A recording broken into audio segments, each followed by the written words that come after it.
Cloudy all day. Hello, everyone. Hi. Let me know if you can hear me. Um, oh, yeah. I just realized we're going to struggle with the buttons. So, hi, how are you? In case you weren't in the rewatch we just did for No Place Like Home, the stream, um, I'm Ian. You already knew that. I'm still recovering from December and sort of being off, shaking off the rust. You know how it goes. Also, have moved this. Hey, Kelly, welcome, welcome. Also moved. So I took 2 weeks vacation, turned into 3 weeks because of COVID. Not, I didn't get it, but and then ended up moving from Colorado to New York, and have just barely recovered from that. So still shaking off the rust a little bit, and it's very likely that the videos have been releasing in the at the beginning of each month. That was the mostly the pattern for the last year. Going to be a little late this week. I had hoped to have something out to you Monday, and it's not looking like it's going to be Monday. But I hope you understand. Sometimes these things happen, and the fact that I'm even thinking that Monday is a deadline that I'm going to miss, to me, represents a weird kind of progress. But that's not what we're here to talk about today. Once I have my normal microphone set up here and the whole shikashabaz, the whole shebang, then things will get back to normal, such as they are, except for the snow and the lake effect and golf ball size snow that's going on. Ridiculous. Deadlines are arbitrary. Oh, mad commune. Did we go to college together? Because I feel like we knew each other. Time still isn't working normally, so don't worry about it. Feels like forever. Yeah. Yeah. Yeah, it feels like I mean, after moving 2,000 miles, and the kitty that has ruined a number of ruined, made better, let's be honest, is here with me. Uh, yeah, January. It feels like 600 years ago since the last episode guide came out. So I am excited to get back to normal. But I'm hoping that the next guide could be up by the end of next week, as opposed to Monday. But you know how these things go. It's just going to be a matter of um, banging it out when it's possible, and getting it edited and getting this whole setup normal. If it's a matter of the quality not sort of being on the same level and all of that, then I'm just going to take the time that I need. So either way, I appreciate it, and I just wanted to let you know. In other news, and again, we talked about some of this in the rewatch, but Sir Jack, my sweet baby Jesus, is still marooned in Melbourne without means of recording. So no podcast as of yet. I was going to do some solo podcasts to just kind of tell you personal stories and kind of what's going on, and at least bring back the fanfic reading so we can find out what happens to Spike, time traveling Spike with a soul in season 5. But I really don't want to do the podcast without Jack, and it feels like cheating to do it with other people. So, rock in a hard place kind of thing. But the he was dealing with some travel restrictions in Australia, and as far as I know, those have been lifted. So, hi Toby, hi. Anyway, yeah. So I moved. The blurry mess you see behind you is just a pile of boxes. Things will be returning to normal slowly. Maybe we can do a bad takes on Connor solo. Oh, with him here, yeah, we definitely can. Someone has to argue the positive takes of Connor. I like it. The Buffy bad takes bit was a lot of fun, and we really want to do it. Russell asks, do you have any intentions of bringing back the edit streams? Not at this time. I kind of feel a little more creative courage editing offline as opposed to, I mean, you have to have be a little bit bulletproof when you're doing anything creative in front of an audience.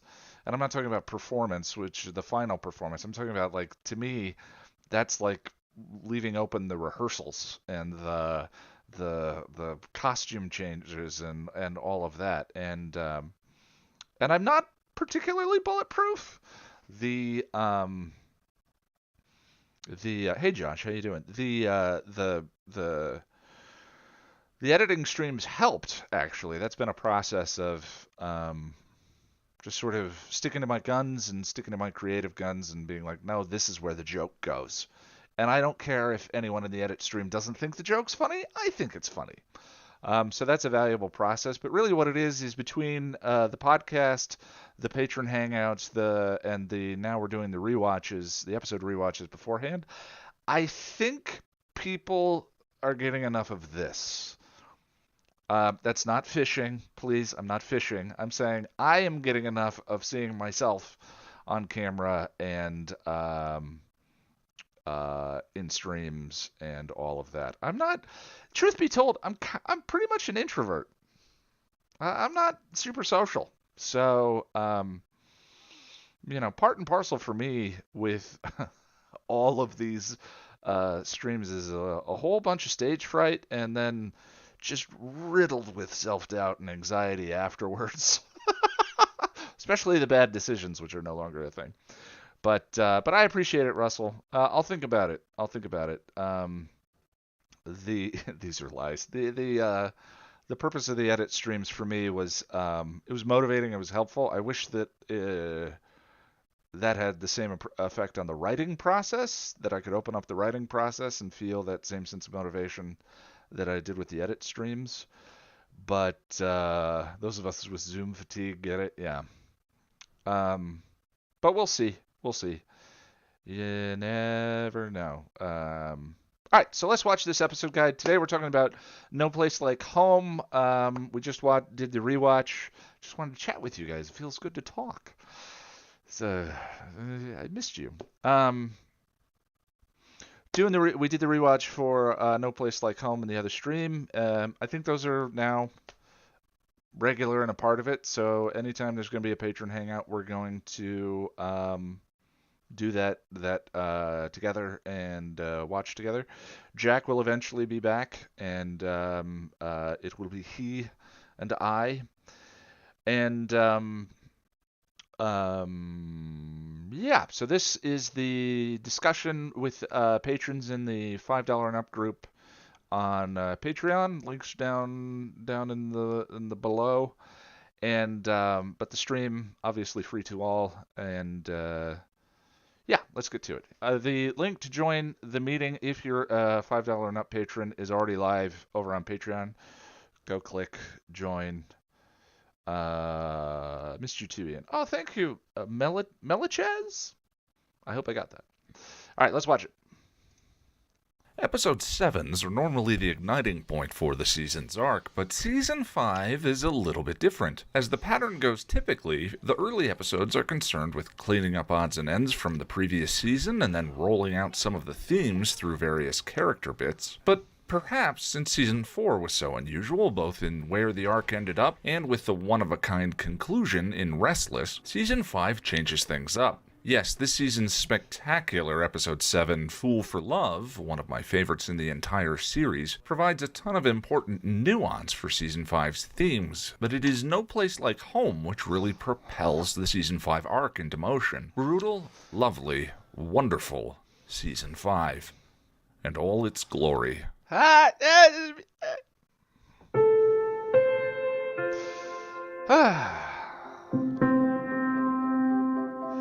Getting back to work makes me happy.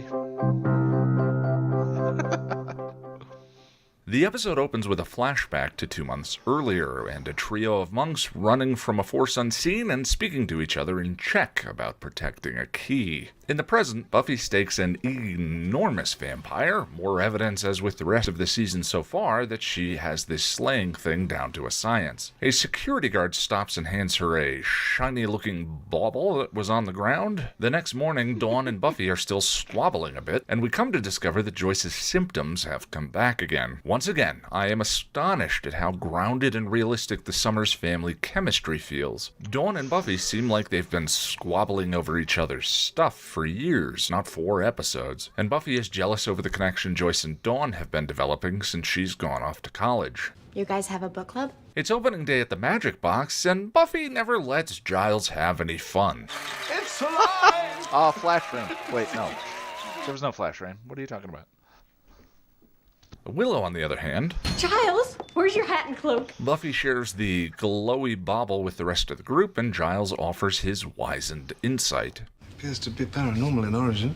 How can you tell? Well, it's so shiny. Can you believe the Watchers Council let this guy go? Back at home, Joyce has a headache, and Buffy heads to the hospital pharmacy and runs into Ben, who is tending a disturbed man. Radioactive spider bite. I always love a Spider-Man reference, as Buffy shares more in common with Peter Parker than any other superhero. It's the security guard from the glowy bauble factory that the Buffster ran into earlier, and at the factory in question is one of the monks. A giant metal door he's standing by buckles, revealing the terrifying, bestial Glory. There you are. I've been looking all over for you. Yes, no one says her name in this episode, but unlike the host, it was in the shooting script, and there's nothing lost in the reveal, so, for the sake of simplicity. Glory interrogates the monk while speaking in riddle, but as with any Buffy verse, there's truth inside. I get so anxious. Like there's something deep inside of me and it's swelling up and it's making me crazy. After becoming a little, unglued, she fingers another security guard's brainy bits and seems fine, though he isn't. Buffy suspects someone has cast a spell on Joyce, and Anya explains that magic tends to leave a fingerprint, which you can see with the right kind of trance. Buffy gets all trancified and discovers that the only traces of magic in the house are from... Who said you could come in my room? You're not my sister. Dun, What dun, a dun. cool reveal this was the first time through. I always thought it was so neat just letting Dawn hang as though she'd always been there for 3 episodes, leaving us all scratching our heads. It felt like a really special piece of fantasy. We got to find out when Buffy did. In fact, when I watched the first time, Dawn had been around long enough that I had just kind of acclimated to her. Who is... what? Okay, fine. Such that when the trance-tacular Buffy found no magic fingerprint on Joyce but looked past her to see a flicker-pated Dawn in the picture, I almost jumped right out of my seat. Giles has a finger on what the glowy bauble is for. Created to repel that which cannot be named. Going full speed on the made-up words here. In the yard, a strangely docile Spike calls the Slayer something to her face he uses very rarely. Hi, Buffy. Her name. There was that one time when he was engaged to her, thanks to Willow's spell, and out of my mind when he was about to have his super sexy dream about her. Buffy, Buffy, Buffy. But here, she notices. No one has time for this, William. Buffy returns to the factory, gets her butt handed to her by Glory, and saves the monk, who reveals to her what Dawn is. She's not my sister. She doesn't know that. Somehow this performance does, for me, a wonderful job of fostering empathy and compassion for Dawn while also providing a major piece of exposition. Buffy returns home in a more compassionate mood. I'm sorry, okay? Broken record much? You can't even take an apology. You always do that ever since... Also, love such a that cool boss. moment that Yeah. Sarah plays beautifully. This is a magical piece of fantasy, but Sarah and Michelle's performances make it feel so grounded and human. Buffy, what's wrong with Mom? I don't know. Ugh. It has taken me a little time to understand why, but I've found this early Buffy season a little challenging to review. As I mentioned in Out of My Mind, the show has become so successful at turning itself into an arc series, and until we get to Fool for Love, this stretch of episodes almost feels to me more like one single cohesive unit. It all has a very gentle feel, maybe even a little, and I don't mean this word as a pejorative, soapy at times. Do you know what a slayer is? Do you? The familiar and easy breath of everyday life in Sunnydale. Take, for example, the replacement. I missed the fact that Rudolph Martin was on All My Children in Buffy vs. Dracula, so occasionally I do edit in stuff that I'm like, let's go back, and that was an important commentary. I just felt like sharing that. Replacement, where the demon Toth appears unheralded, splits Xander in two, and disappears for most of the episode, until he can be easily dispatched close to the end. The rest of the episode is a character study. Love, relationships, entrenched fears and insecurities. I think it's all been brilliant. I've even found love for boy band Drac and the Pink Pants. And I actually kind of love Days of Our Sunnydale Lives. Plus, the season has already given us a few all-time classic fan-favorite lines. Out for a walk, bitch. It's all very pleasant. I think it's just taken me a little bit of time to accept that a change in the show's style inevitably means some alteration to my own during these kinds of stretches. All of that said, No Place Like Home gives us some terrific moments in this season's developing arc. We only get a tiny continuation from the previous episode's cliffhanger, but Kelly. Marsters makes every second of it count, as Spike is obviously grappling with the implications of his dream about Buffy. And I never really liked you anyway, and you have stupid hair. When you consider Spike over the course of the show, James Marsters' emotional range with the character has been terrific and has only gotten better. Hangabout Riley's continued pointlessness gets called out by Dawn in this one. She just said you look even cuter and you're all weak and kitteny, and she'd better go solo or you'd get hurt. Buffy attempts to compensate by bringing him along for a spell in which he's totally unnecessary. You need me to light incense and pour sand? Magic incense.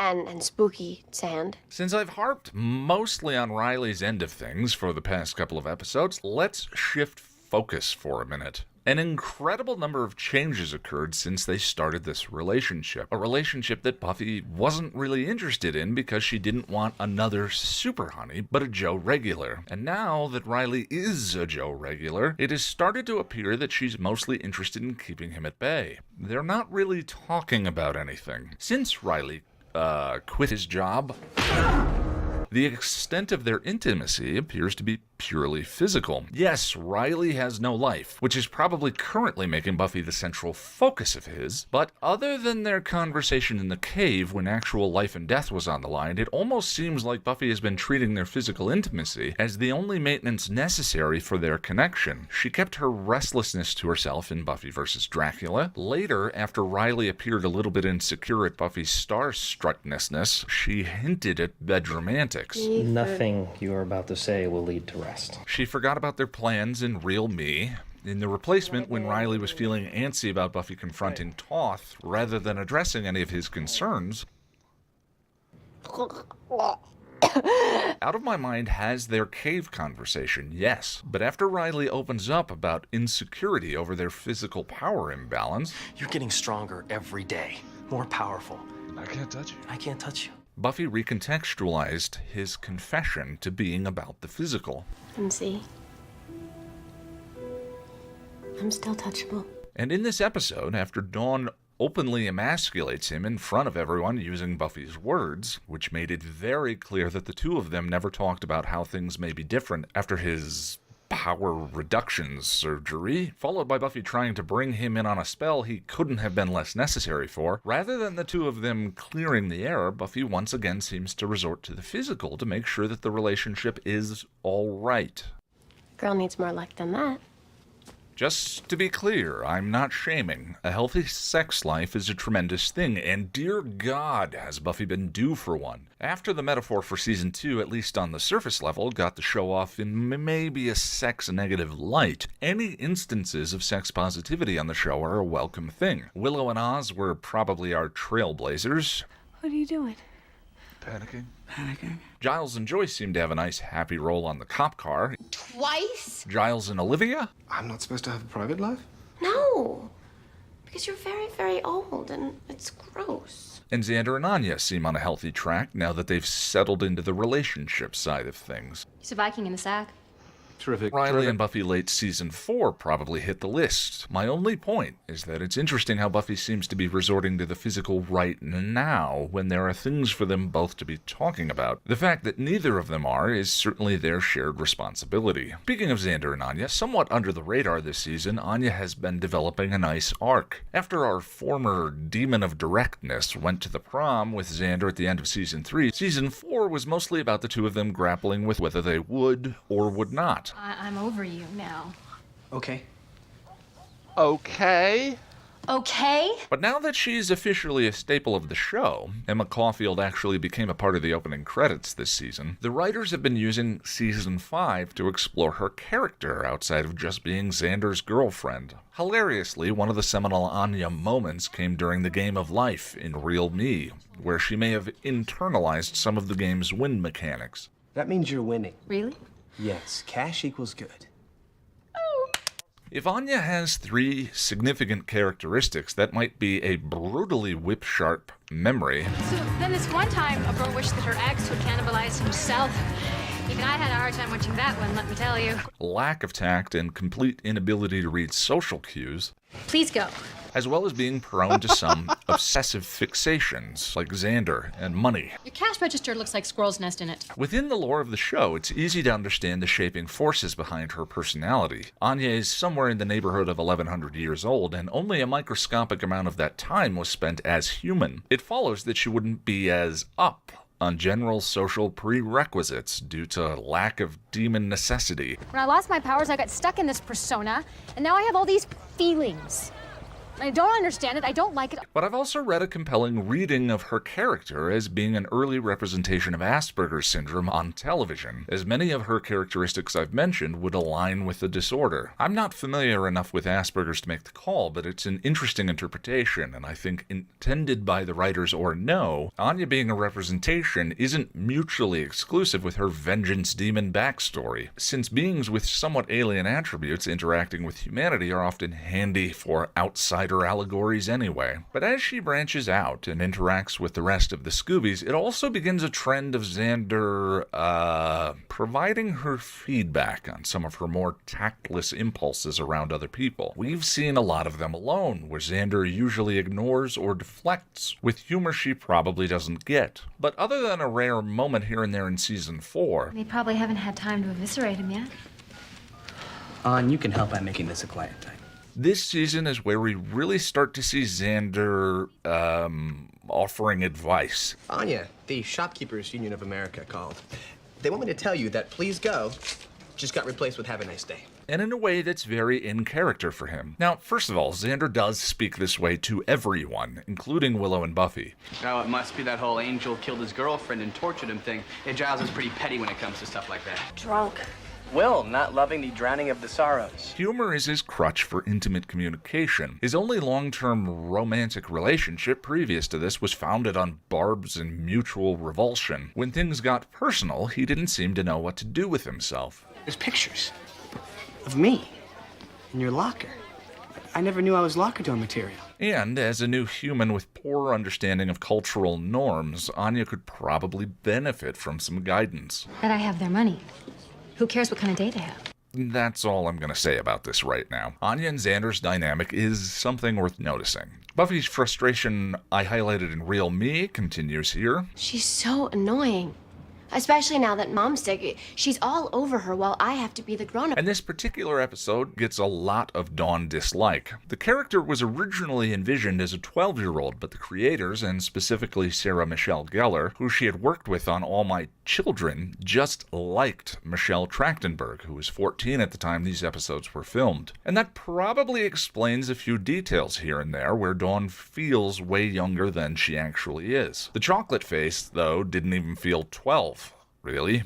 More like 7. As much as I personally think her episodes of acting out feel perfectly realistic, along with the wonderful chemistry in the summer's home, my friend Autumn made a wonderful observation that put things like Chocolate Dawn to rest for me. Simply put, Dawn is not a teenage girl. Dawn is what a bunch of likely celibate monks think a teenage girl is supposed to be. These guys, right here. Do they look like they have a ton of experience around your average California teenager? That particular headcanon has worked wonders for me with things like Chocolate Dawn. Thank you, Autumn. Last but not least, of course, is the splendiferous introduction of Glory. The monks refer to her throughout as the Beast. The beast will walk upon the earth, and darkness will follow. The several races of man will be as one in their terror and destruction. Oh, that's kind of sweet. Though, in fairness, there seems to be a lot of the beasts when it comes to demon prophecy, so who knows. Glory is fabulous, uber powerful, and connects a few dots for us in her limited screen time here. She started acting a little unhinged until finger-tickling a man's brainium. He gets a little drooly, and we can infer that Glory is probably responsible for that guy from Real Me as well. I know you. Courage and Way. So someone's gonna sit down on their tub and... So there is a sanity theme developing, which started in Out of My Mind, through both the title and with Riley and Spike acting a little crazy. Thematically, there are now lots of questions to be answered. Who is Dawn in all this? Not just the younger sister that Buffy is jealous of, but as Willow says, Dawn's not just the youngest.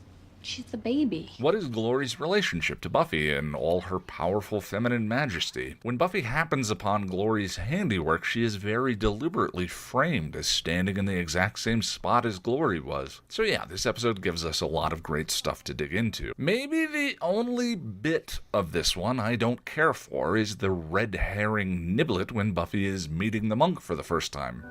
Want tea, Mom? I made it for you. Having Dawn act all weird after she and Buffy have their fight. Yes, Buffy thinks that Dawn is the source of evil in the house, but she isn't. And Buffy isn't in these scenes. Where's Buffy? You don't have to worry about her. So having Dawn act like a weird Manchurian robo-Dawn just to maintain tension that something might happen to Joyce is a trick being played on only us, the audience, and no one else. Like the Hypno coin from The Replacement, I hate that kind of thing. It's a tactic that shatters the organic escapism of a story by reminding us of the fact that we are consuming one. Still, this is a great episode. And this run of Season 5 is lovely, with a rather comforting day-in-the-life kind of feel to it. As I've said, my favorite types of shows are ones where the characters have so much chemistry you wouldn't mind watching an episode of them sitting waiting for a bus together. And to some degree, No Place Like Home has that feel to it, from the kitchen lives of the Summers to Giles' excitement over his new business. Did you see that? Customers, real life customers. They came in and I gave them things and they gave me money and then they left. It's brilliant. As a metaphor for growing up, and by association life in general then, the fact that the show contains these tranquil stretches strikes me as both beautiful and necessary. Even when there may be worrying clouds on the horizon, I'm not sure we can ever completely steel ourselves against the comforting effects of the metronomic rise and fall of our daily tides. Work, love, relationships, family. There is value in savoring moments where things feel mostly in balance because soon enough, and somewhat inevitably, they won't be.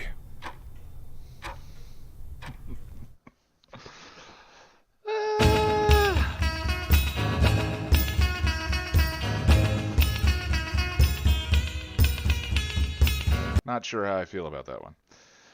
All right, let's...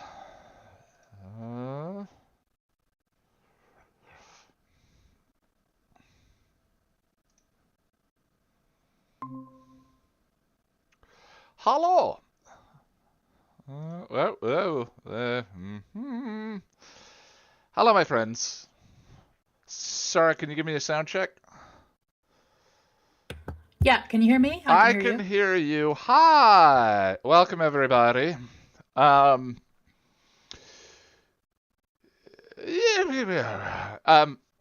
everyone, I need a script. I need an outline. I need something to sort of say, okay, now do this, now do this. Thank you for joining. Everyone who's in the YouTube stream, I just want to point out that the people here who join are people who support me directly on Patreon. They are not necessarily YouTubers or performers or any of that. So where I feel like this is a community. We're here to share in our mutual love of these two television shows. And where I feel like when I post a video on the channel, any amount of sort of criticism is fair game. That does not apply here. So I only ask that as people speak, we can disagree. I love disagreement. I welcome disagreement, but we do it with kindness, compassion, and decency.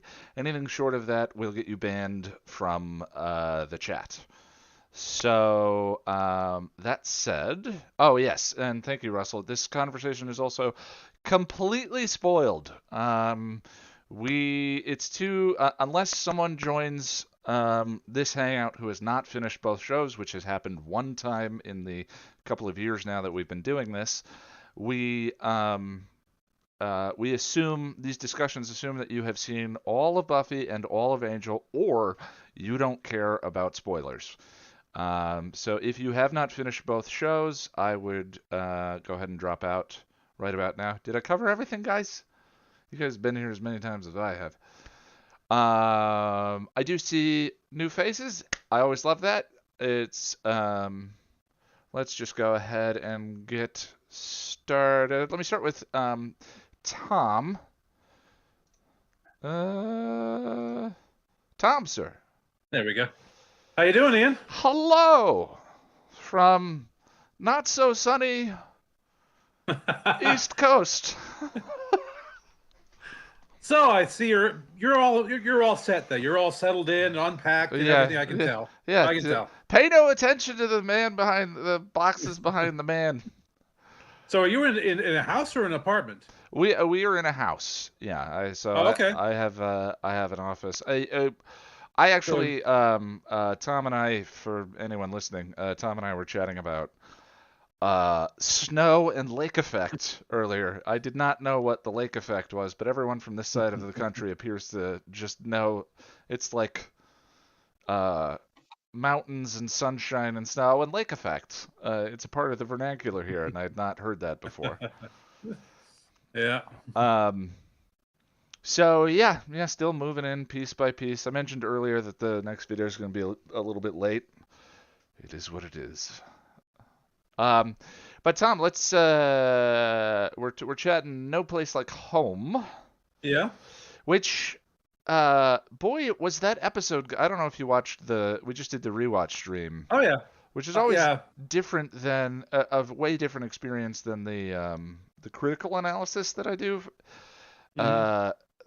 Those sounded like reviews from two different people. The casual rewatch that we just did versus that video. What's your take on this episode? Well, this is one of those episodes that my memory of it is not as good as when I actually watch it. Yeah. You know, I always think, oh, it's an okay episode, but but then after I watch it, I think, oh wow, yeah, this because I always remember it's an important episode, very important episode. It is. But I just, I don't. My memory is, oh, it's okay, but yeah, but it has some iconic parts to it, so just like, yeah. Well, Sarah and I were talking about that in the stream. There are a number of connective episodes in Buffy. Like I think of the Iron Team and Goodbye Iowa as connective episodes. Mm-hmm. Almost every episode has oh, I remember that part and I love that part. Almost every episode of the show has. I mean, the go-to is Behind Blue Eyes, and here you have Out for a Walk and a couple of other ones, but it's strange that I get that comment on videos all the time that I didn't even remember this episode, because it blends into the arc of the season and has no individual identity. Like it's tough for me to describe what this episode is about as an episode, but I understand. Exactly. I Yeah. remember the events in the season itself. Do you think that's a problem, um, or just part of the series? That's just the way. That's just the way it is. You know, I don't see it as a problem. I think the I think I hadn't thought about it the way you would put it, but yeah, it's kind of the last last 3 episodes kind of meld together in some ways. Like, well, actually, mostly for me, the last the previous one and this one are kind of going together because the replacement obviously has a very it's distinct enough. It's very distinct, and Dawn isn't in that one that much. Right, and there's a problem that's established in the opening, and then the entire episode is about solving that problem, and then it resolves itself. And yet that one doesn't feel like the kind of episodic episode that we might have had in seasons 2 or 3, like Monster of the Week, or Earshot, or Band Candy, or any of those. Even the High Point Classic ones. It's just interesting, the kind of, to me anyway, the kind of evolution of episodic versus arc storytelling, and the kind of dissonance when it works really well for both the episode and the arc, and when it just kind of feels the way this one does, which I really enjoy. But it's what was this one about? Yeah, the only thing I'm really disappointed in this episode is the really I consider really horrible special effects when we show Glory brain sucking the security guard. The optical. I mean, it's composite, like it's just because we never see anything that bad again. You know, whenever she's the other time she had brain sucking somebody, it looks much better. Than that. That's just like, it's interesting. The stuff that I've heard people complain about Willow's pencil, but there's something distinct about a CG element composited into a shot that I can live with versus, he's been digitally altered. I think that's a digital effect composited over the original. Yeah, there's some, I don't know enough about special effects to know why one thing works versus another. But I hear what you're saying. And I always think it's big, and also Spike in this episode. We have one scene. Right. It's a great, it has the iconic line in it, but other than that, if Spike was not in this episode, we wouldn't miss it. Right. We wouldn't miss him because they just kind of almost like put him in there just to have him in there rather than. Yeah, that's the Behind Blue Eyes effect. If Behind Blue Eyes, people forget that Behind Blue Eyes is in Where the Wild Things Are, unless you're Boris, of course. Yeah. But the vignette, these episodes almost feel like a series of vignettes, where you can feel the effect of. I know a lot of times there were multiple writers on one, or Joss rewrote several scenes, and it ends up feeling very chunky. And all of the individual chunks are wonderful, but there's not a real comfortable flow through the episode itself. And yeah, the don't forget Spike's here, and it's a wonderful don't forget Spike's here. Yeah. Because James Marsters just chews scenery every time he's on screen, but it is nonetheless a scene we didn't need, as you say. Yeah. Right. And of course, then we've got the this absolutely wonderful introduction to the big bad. Yes. I mean, just talk about an entrance. I mean, they're talking. Oh, the beast is coming, and it's and then boom. Yeah. But then we find out.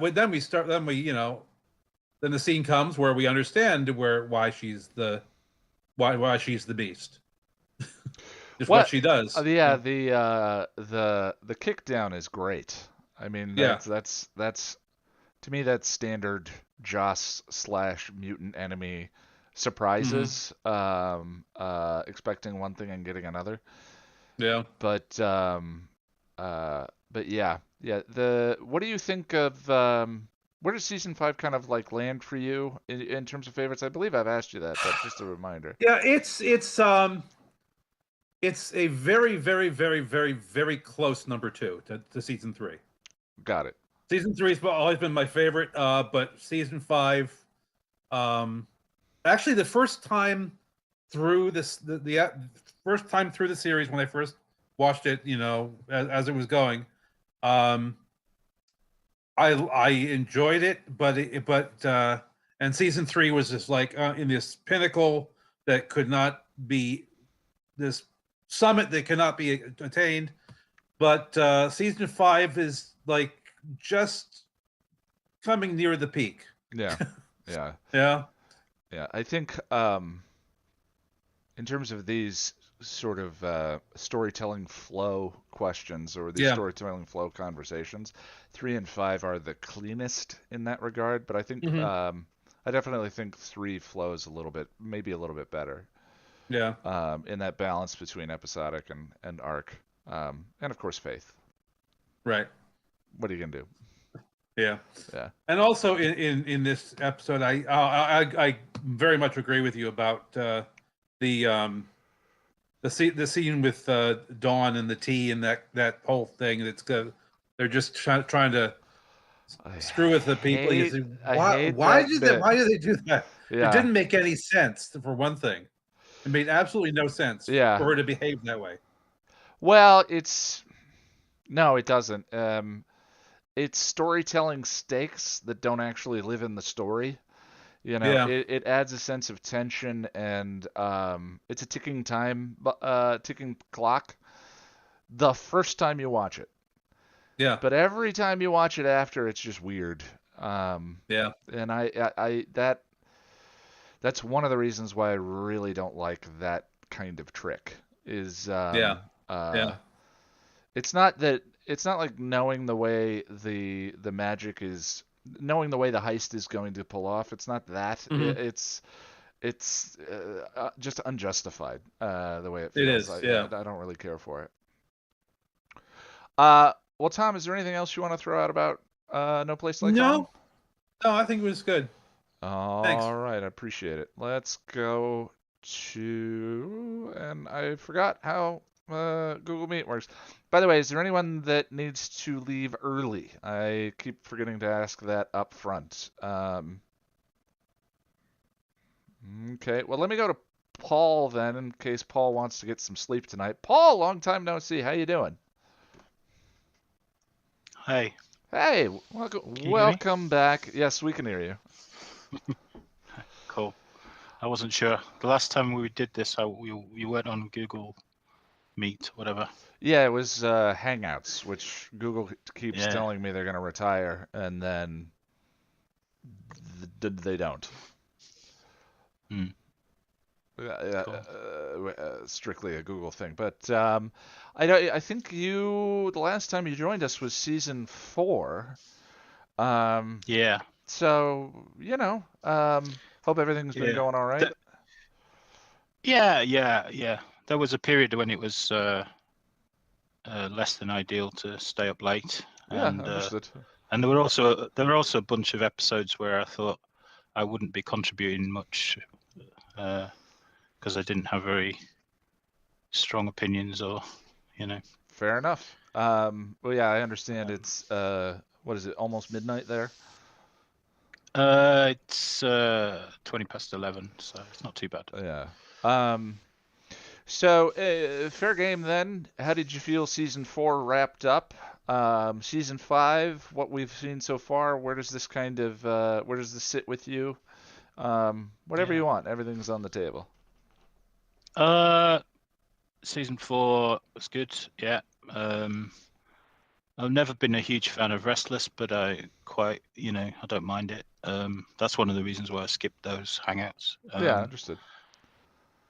They were long hangouts. Yeah, that too. Yeah. Yeah. Yeah, and it's season 5. I enjoy season 5. I kind of always treat Buffy versus Dracula as a bit of a it's a bit of a gimmicky episode. It does have some plot stuff in it that's relevant, I suppose, and it has some stuff that I kind of enjoy, but I can take it or leave it.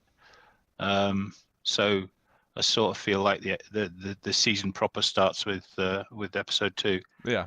Not an uncommon perspective.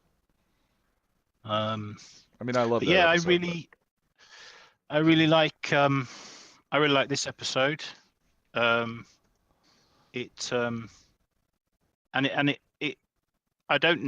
understand what you're saying, but it does stand out to me as having its own identity. Okay. In this, or at least for me, it's the one where they find out what's going on with Dawn. Right. So, as opposed to the one where Spike tries to get his chip out, or the one where we've got 2 Xanders, or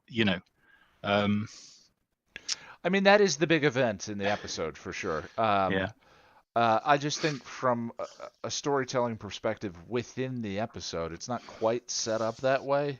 In terms of it's unconventional for a single story, but there are definitely important events to the season itself for sure. And don't get me wrong, I do really enjoy the episode, but I do suffer that case of what was that? I remember the spell. Pretty much I remember the spell, but I'm not sure if it happened in this one or was that in yeah, I mean, I do have a little bit of that, but I find a lot of my favorite episodes of any show end up being ones that contain favorite moments. Mm-hmm. And often when you rewatch them, you find actually, especially if you haven't for a while, there's a lot more filler in there to get to the point that you're really looking for. But there's quite a lot in this that I enjoy. But I think towards the end, certainly once you hit the trance, I think it's all good from that point on. I'm going to attempt a defense of the Dawn mislead scenes. Okay. Because I actually enjoy them. I've rewatched the episode twice today, once along with you guys, but once before that. Okay. And I genuinely was watching it thinking, I'm really enjoying this, even though I know it's a mislead. So what I would say about it is that there's really only one scene that I find even potentially problematic, and that's the tea scene. Okay. Okay. And I'll come back to that.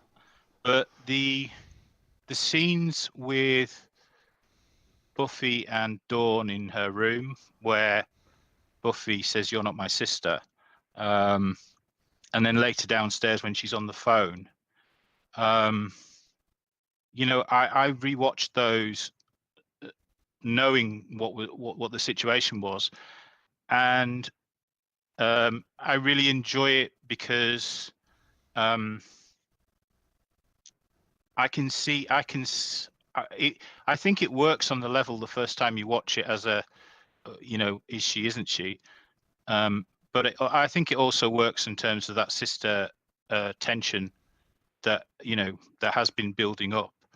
And even with the tea scene, I mean, I feel like the very beginning when we get the breakfast scene, we get the whole thing which is kind of jokey and playful of Dawn taking credit for making the breakfast, and Buffy being sort of put out of joint a little bit by that. So they've kind of set up this whole sort of relationship slash tone of this sisterhood rivalry, and that whole thing going on, and I feel you can easily read the Dawn bringing her mother a cup of tea scene as an extension of that, in the sense that Dawn just wants to be her mother's favorite. She wants to continue, and also it's kind of a comfort thing. It's sort of like, Buffy's been weird with me and pushing me around her room, but at least I know my mum cares about me. I know I'll get her a cup of tea. That's like a gesture between, it's almost like seeking approval and attention and comfort. Sure. And I think, and again, I remember thinking this when I watched it earlier. I think they don't overplay it. Like, there are scenes in episodes of Buffy and other things where they're trying to mislead you, and they so overplay it that when you rewatch it, you're kind of going, oh no. I mean, Giles is the first evil, for example. Yeah, that's a big one for people. That's a big clunker. And I mean, saying that it wasn't that bad is damning with faint praise. But I think in the context of that whole that whole set of scenes, I think it works. So unless you're really, and I understand if you are, unless you're really dead set against the whole concept of a mislead, then I think it's okay. And also, it's part of a bigger thing, which is that there's this whole theme in the episode of family. Yeah. Now, it's really interesting because this comes before the episode Family, which is all about found family, but this is about real family. And I think it's fascinating that Dawn is fake, in the sense that she's been made up by the monks and placed in their family. But the sense that you get at the end of the episode that Buffy is going to accept her and take care of her and still love her. I mean, our blood family are the family that we're given, that we don't have a choice about. Right. And Dawn is that. Whether or not how she came to be there, she is a person in Buffy's life that she didn't choose to be there, and she now gets to choose whether she accepts her or not. And of course she does. So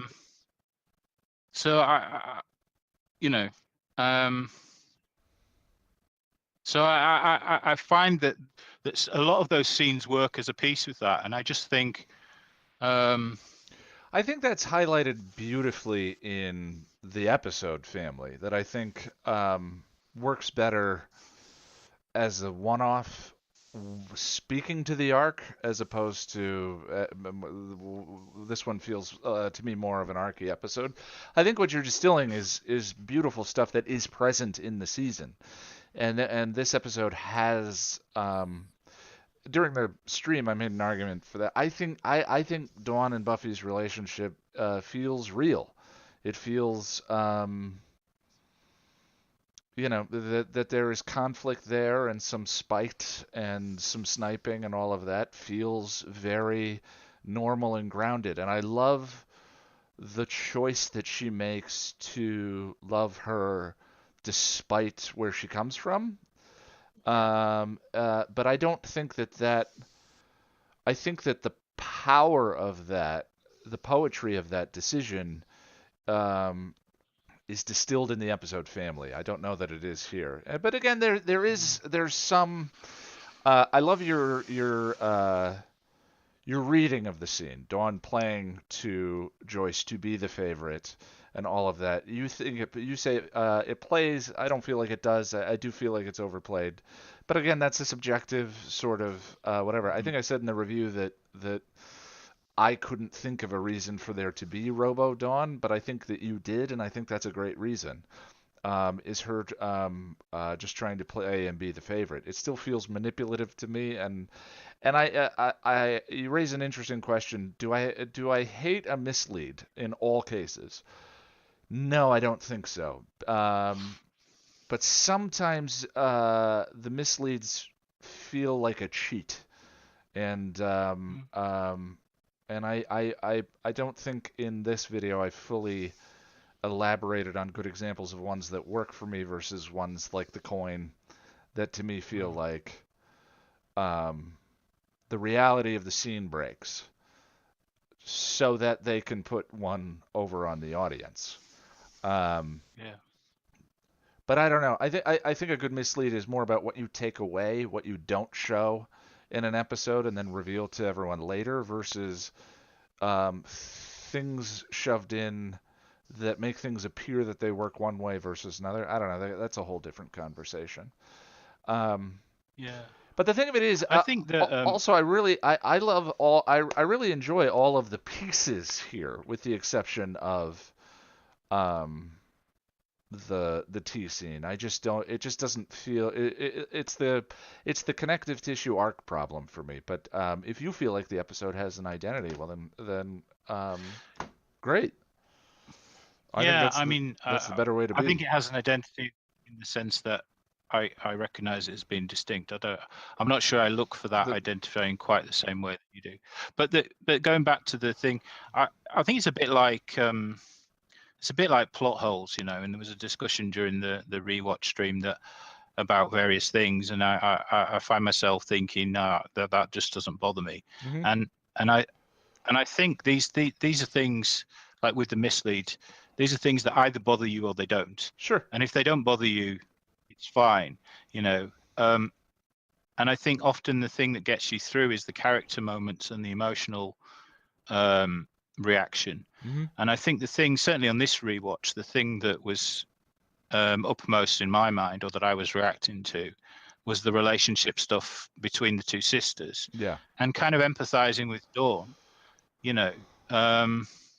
It's interesting that, you know, like you say, there's this kind of spite there. There's this kind of rivalry there. There's this sort of uneasy relationship that does have a bedrock of love, but it's a teenage sisterhood thing. And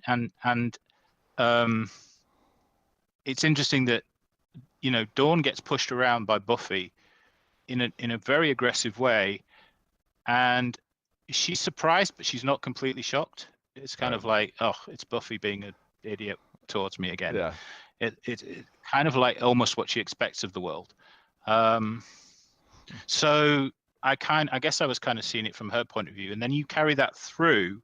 So I think this emotional thing actually builds, and you carry that through, and then you get the scenes at the end, which I love.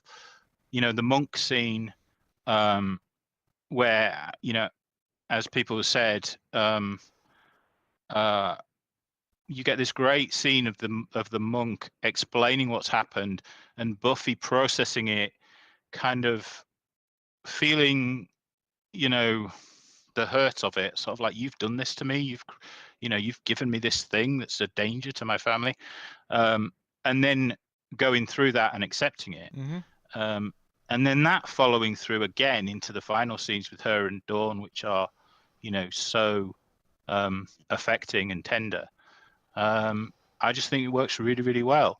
So I guess part of it is that I just see it all as an emotional piece, even if if I was being, you know, but I'm just lucky that it doesn't read that way to me and it doesn't stick out to me. And if it did, you know, probably I'd be going, oh, it's a rubbish scene as well. Well, I like it. I prefer it. I think it's a good reading. And the one thing that I've learned doing this is that my feelings and experience of the show have definitely changed and altered and over time. So, and a lot of that is just hearing other people's perspectives a lot of times. So, what I do need to move on. Is there anything else you want to throw out about No Place Like Home? No, that's all. Thanks. All right, bud. Let's go to Samantha. Samantha, are you there? Yes, Hi. I'm here. Hi, Ian. It's nice to meet you. Welcome. It's nice to meet you as well. Thank you for. It is my first time at a it was hangout. Technically we're hanging out, but Google Yeah, Meet. I'm needing to. I realized today I need to adjust the vernacular for all of the posts. Sure. It's confusing because we're, uh, uh, I mean, it's a book club. Yeah. It's the Buffy book club. The Buffy and Angel book club really is what we do. We get together. We used to have some wine. Other people can have wine.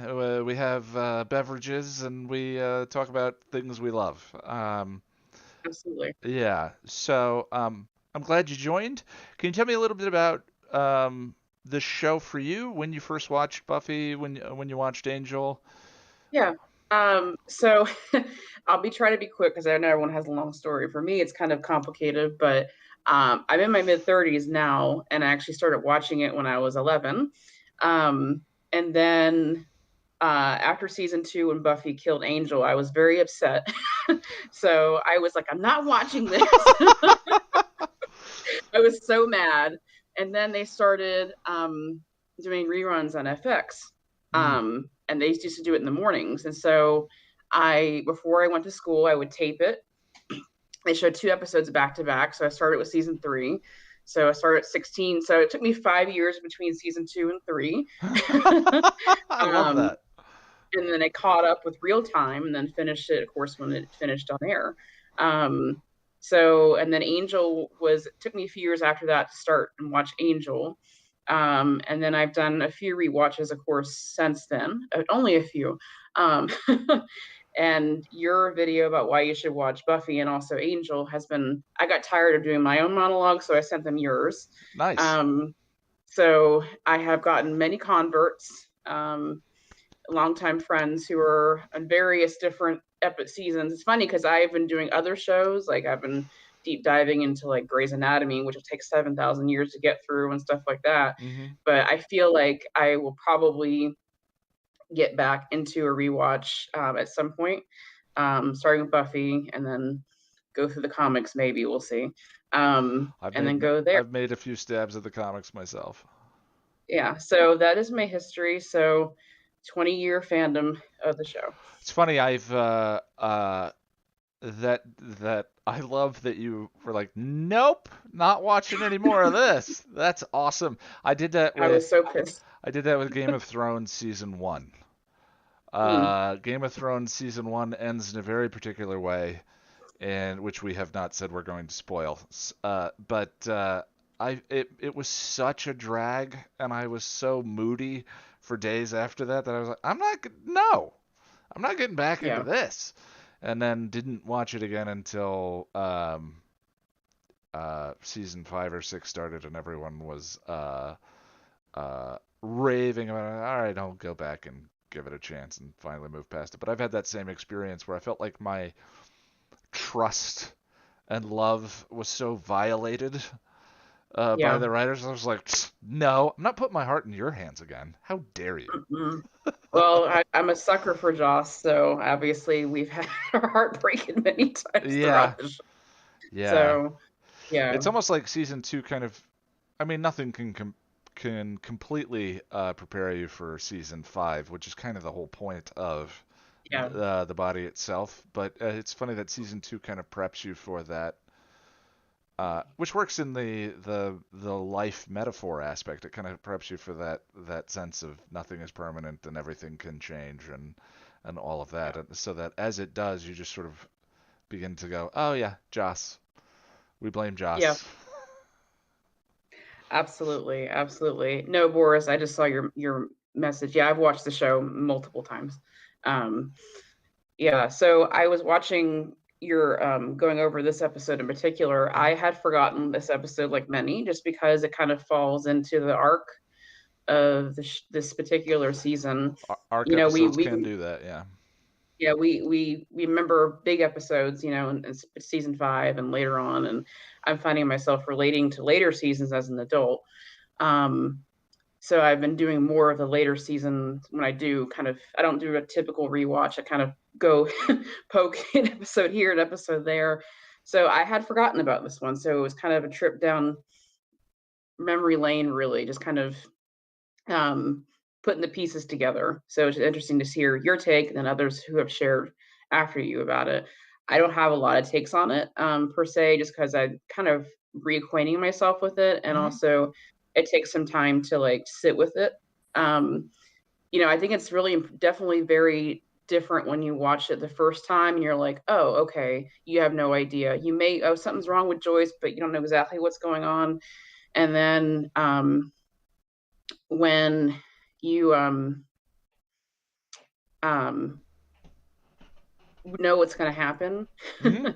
And so your read of it, it could be like, hey, oh yeah, that's a tip that something's not going to happen. Something's not great going on. Or it could just be a surface thing where it's like, oh, well, this is just tea. Yeah.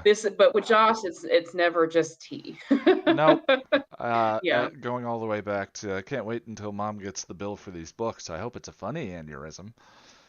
Yeah. Yeah. It's just, yeah. Yeah. There's so much that I have, just as I haven't done a rewatch in a while, that I really will have to sit with. And we have some time. Obviously, the world's kind of the way it is right now. Yes. And so I'm really going to be noticing a lot of that for sure, Ian. Absolutely. And then people who I've told people who to watch the show or rewatch it, and then it's funny to live through them as well. I have someone on season 3 and then someone to start season 4, and I was like, season 4 can be rough, but just wait. Well, what's so funny is writing about it. I remember season 4 the way you do. Season 4 can be rough, but then writing about it, the first 7 episodes are all bangers. I mean, beer bad accepted, of course, but I love that episode. Yeah, it's great. Fear itself is wonderful. I love the freshmen. There's so much good stuff in the first 7 episodes, and then things start to change to the point where eventually the arc overwhelms, and I feel the same way. But watching that with and that's my favorite experience that you're talking about, is that getting to watch the show with someone for the first time, that I haven't gotten to have for a while. But just the seeing with new eyes experience is one of my favorites for sure. Yeah, I had a friend just text me before this when in season 3, they're like, oh, they fired Giles? And I was like, just keep watching. Yeah, you're in for some texts. Boy, are you in for some texts in the coming seasons for sure. Yeah. So I know we're talking about this particular episode, but I really want to do a deep dive into season 5, because I feel like when I watched it even the first time and then subsequent rewatches, I really identified with it. I don't know why. Just it stuck with me. I love Glory as a villain. I think, well, Glory is Ben is Glory. Right. It really stuck with me. So I don't know. I don't have like a lot of great insight per se, but just a big fan, and really appreciate your analysis in general. It's really amazing, and it's been, I always tell people, this is why you should watch it. Don't listen to me. Obviously listen to me, but listen to Ian. No, they should listen to you.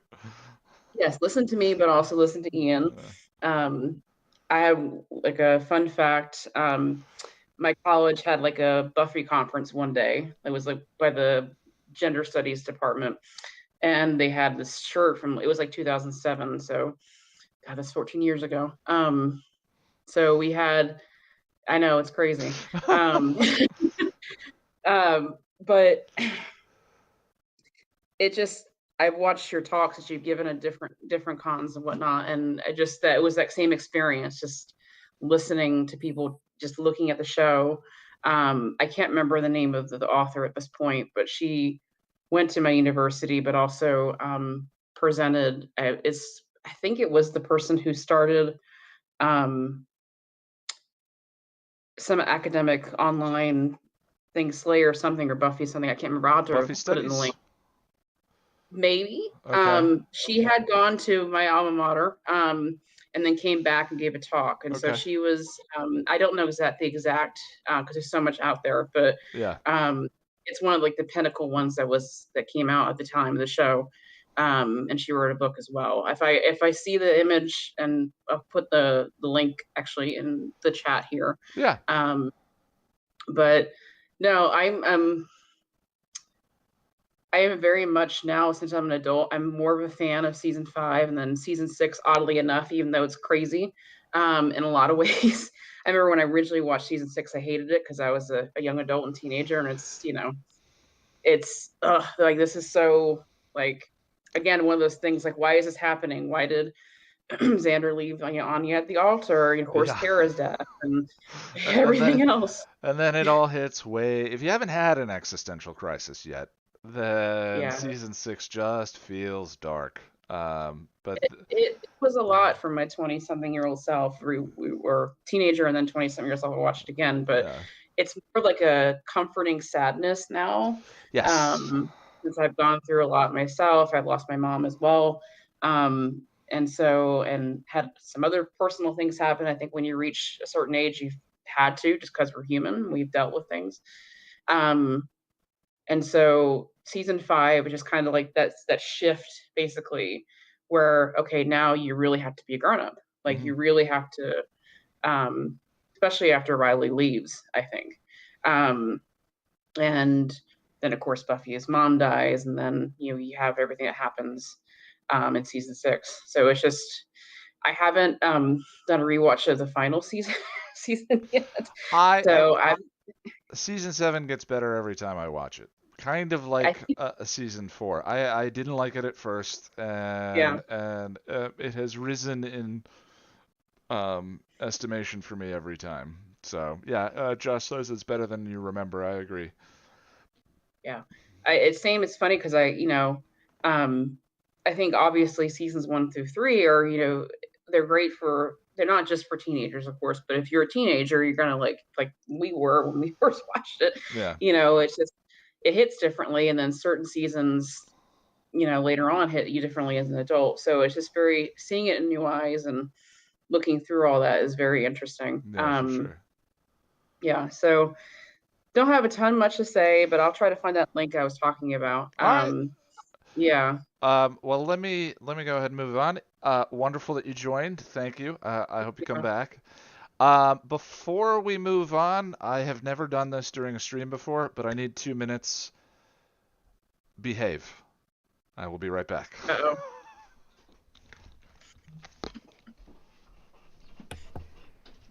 So, shall we do some hold music? We vamp now, don't we? Yes, we vamp. We just do like an acapella, just like bum, boom, boom, and then like each of us does it, but it's like completely not organized, so it sounds terrible. Yeah, there once was a ship that went to sea. One person got pitch perfect thing in my head. Every single night, the same arrangement. I go out and fight the fight. Tom's got it. No, if we do, we can't do that, or we will get the stream demonetized. Oh my God. Monetized. Yeah, or whatever. Yeah, this Okay. is why I sang the sea Just out shanty. for blood. It's nice to see the new face, singular new face. Hi, Samantha. Thank you. Hi, Samantha. Hey, Love it was kind of impromptu. Don't be jealous, but they had there's this con that's near me that does like online like video chats with different fandoms and whatnot. And actually earlier today I had a 2-minute chat with Amber Benson actually. Yeah. My friends were talking about that. We're doing that. That's really nice. How'd that go? Jesus, guys, the cops. Amazing. It was. I cried, of course, but oh yeah, she was great. What She was did absolutely you great. Talked about, of course, her and Allison's relationship, but also the body as well. Talked about their relationship being what important for queer representation. So she was just very like, yeah, me and Allison definitely were trying to get more on screen time and whatnot. And she actually said there was a producer or a set man that was part of the community, and he was just like, I know you guys want to kiss more on screen, et cetera, but it's important. Just know that you guys what you're doing is important, regardless if they kiss or not. You guys are in homes in Middle America, et cetera, et cetera. And you know, it went by very quickly as 2 minutes do. But yeah, they'll be sending a link to me within the next 2 days, so you get to keep it. So, Oh, very nice. yeah, Awesome. so Sorry about that, but if I didn't take 2 minutes, the rest of the conversation was going to occur at Mach 1. So, I don't know what makes me think 4 Red Bulls in 45 minutes is an acceptable way to live, but, you know, we all make choices. That's all I'm saying. Sarah C. Evening. Hi. Long time no see. Hello. Yeah, I actually I was not gonna come to this one because it was another case of I don't have anything that deep to say and I want to leave the slot to someone who does. But then I thought about stuff, so I'm here. Well, it's always a pleasure. And I missed these. Yeah. So, well, these missed you. Wonderful. We missed you too. I'm stoked to get back to Angel. I'm on my Angel rewatch. I'm on season 5, and I'm fully feral. I am. It's one of the rare like no, I don't say rare, but it's one of the less common occasions in which I'm enjoying Angel more right now. Like it's just tickling my little existential brain so well. Well, I mean, season 5. Oh, I mean, no, but this is for another time. But even season 4, I was like, okay, some of this is kind of juicy. Like some of this is kind of bad, but some of this is kind of juicy. You know, we'll get. So I'm really stoked for the Angel hangouts because I'm like full Angel brain right now. The Cordy stuff is difficult to look past, but once you can look past, there actually is a lot of good stuff in season 4. To cap off the Angel part, because that's not where you're. But season 4 fresh in my mind, I can very clearly segment the stuff that I don't like and the stuff that I do like. And it's very much a Cordy and Connor scene. I'm just like, all right, go. And then the other stuff, I'm like, okay, this is interesting. Yeah. So it is what it is. I've made my peace with it. You know, it ended 20 years ago. But on a rewatch, knowing how it is and having made my peace with like that's not Cordy, there's a lot more of the philosophy that I can absorb, and it's very nice. So sweet. Yeah. So no place like home, but you've not been at the past few. We're talking season 5. Season 5 is so clearly burned in my brain. Yeah. We're good. I had season 5 on my little iPod Nano with 150 gigabytes, and I would watch it all the time. So, I was thinking about the fact that like season 5 has this, as you remarked, like very, very comfortable opening, and at risk of stating the obvious. Because I was like, why don't I have a lot to say on this, and that's kind of why. Like, there's not anything like, there's not a big emotional. I mean, I guess there is, but not really. And I think perhaps that's kind of the point in the sense of two things. One, the way that comfortable. Oh, we're just vibing, we're just hanging out. As the season will slowly dismantle that, like little piece by piece until we get to the end of like, oh, the despair of living. I think it's very interesting that the despair of living is contrasted with the comfortable routine of living, and how those two things sort of like, you don't realize where you've crossed that line. A, B, the way that, and I don't know about the intentionality of this.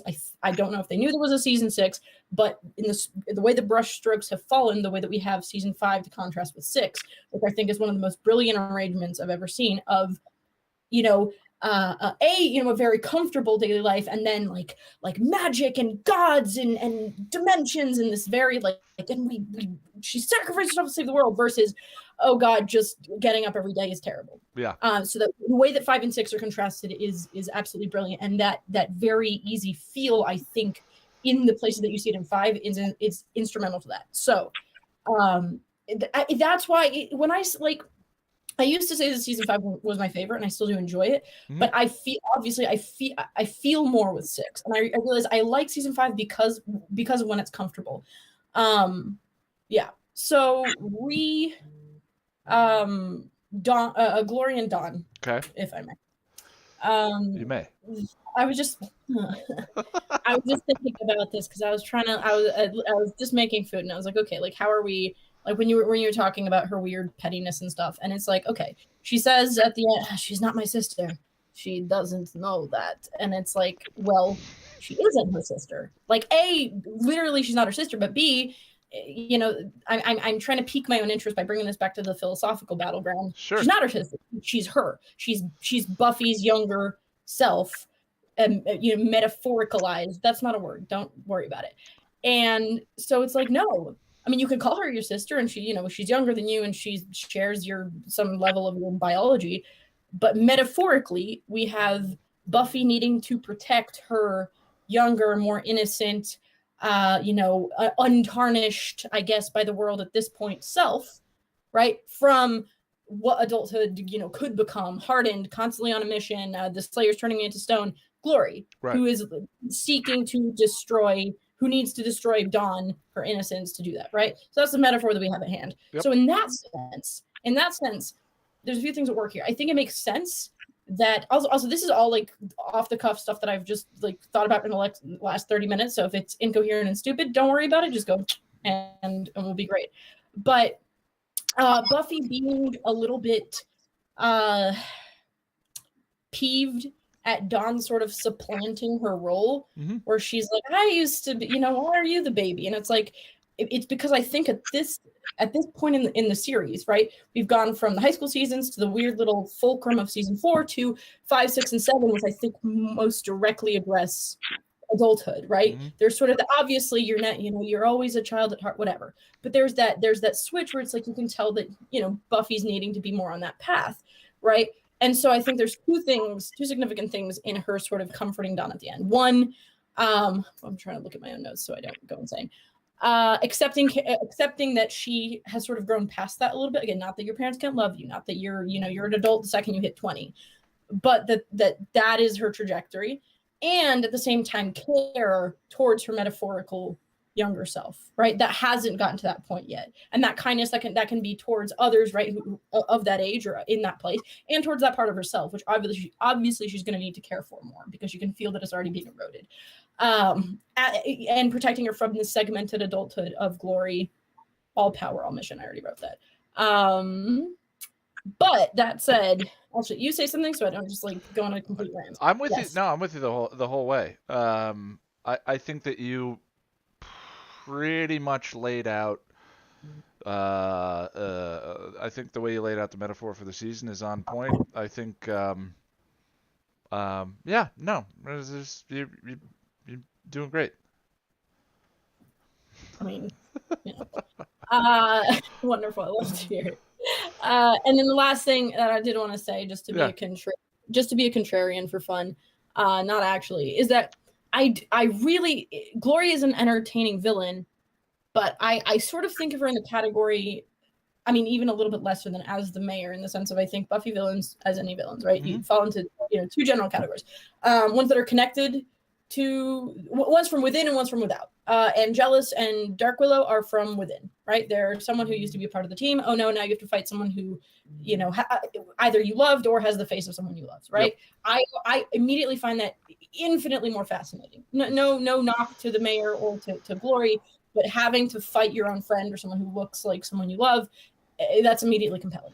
Well, the writers have to work considerably less to sell that conflict. Is the way that I would phrase that, and I agree, and for that reason, I think that they are instantly compelling. The Angel one is probably the best turn, the best big bad of the whole series. I mean, in terms of its natural emotional investments and attachments and all that, everyone has their own preference in terms of which ones they liked more and so forth. But to me, yeah, the mayor and Glory are the two most obvious parallels in terms of big bads, and I have feelings about which one of those works really well and which one doesn't, and why, which I talked about partly in the rewatch stream. Yeah, and I think there's an obvious reason for that, and I think that's where Glory misses me a lot. And I see her like quoted as, and I don't disagree completely, as top big bads, because she's an incredibly dangerous threat. She's got that, no nonsense sort of Cordy like vibe, whatever, right? Yeah, Claire Kramer has a ton of fun as her chewing up scenery. I always remember like that always freaks me out for some reason. Just like her face, I'm just like, all right, please don't. Yeah. But where it loses me a little bit is I'm like, okay, if you're not gonna have a villain with a clean emotional tie to your protagonist, I want that juicy philosophy. That's why the Jasmine arc, I'm just like, I'm looking directly at it. I'm thinking, right? And they do that a little bit too late. I wish they had seeded some of the stuff, like, not in her intro episode, but a little bit earlier, the stuff that we get at the end where she's like, everyone's looking for the fastest way out. I'm like, Yeah, where was that? was that? Well, Because I love that. You know what? You know where that. So I'm on the same page with you. The mayor works, and the reason the mayor works for me is Faith. And Faith and the mayor meet each other halfway through roughly halfway through that season. That scene you're describing happens when Gloria is sitting there talking with Dawn. That's why those opportunities to have that conversation came out. That's why they occurred, and they didn't do that early enough. The little bad big bad combination, Faith was there immediately. The little bad Ben, if we read Ben as the little bad, is physically incapable of having a conversation with Glory. I mean, he kind of does. He does the, like, in and out, but it's still... Once, at the end of that season itself, exactly. But once you have that scene where Dawn and Glory can sit and have a conversation, it's Glory's finest, most interesting moments as a character to me. She's in Claire Kramer plays her well. She's very charismatic. I get that people love her, but for me personally, I just love either that richness of character or the philosophy. And she works as a symbol within that metaphor structure. But until those final moments, I agree with you. I just wish there were more of those saturated throughout. Yeah, that's my main feeling. And even like with Ben, I think he could have been more interesting than he was. I think his relationship with Glory could have been more interesting than it was. Yeah, I agree. It is what it is. So weirdly enough, I find myself enjoying Glory less as I rewatch because I already sort of know the beats, and I'm just like, I can see the metaphor, but it's just not hitting in the same way that you know. Yeah, so. I mean, I feel similar. Yeah. Well, let me go over to Sarah E, who is an outspoken fan of Glory, and can hopefully give us the competing or alternate perspective. Yes, I do. I adore Glory. The reason I like her, apart from just the whole glory of her, is I feel like maybe it's less philosophy here than psychology. I don't know. I think she's a fascinating shadow self for Buffy. Okay. Especially in this episode, in this season where Buffy is dealing with a lot of her ties and responsibilities. I mean, that's always been a thing. Buffy, coming to terms with her ties and her responsibilities. But in this season, we have it physicalized in Dawn. And her Slayer power responsibilities have always been tied with her Slayer power. But with Glory is just power, no responsibilities. She's entirely self-centered. And I think there's a wish fulfillment in that. But it's also totally destructive.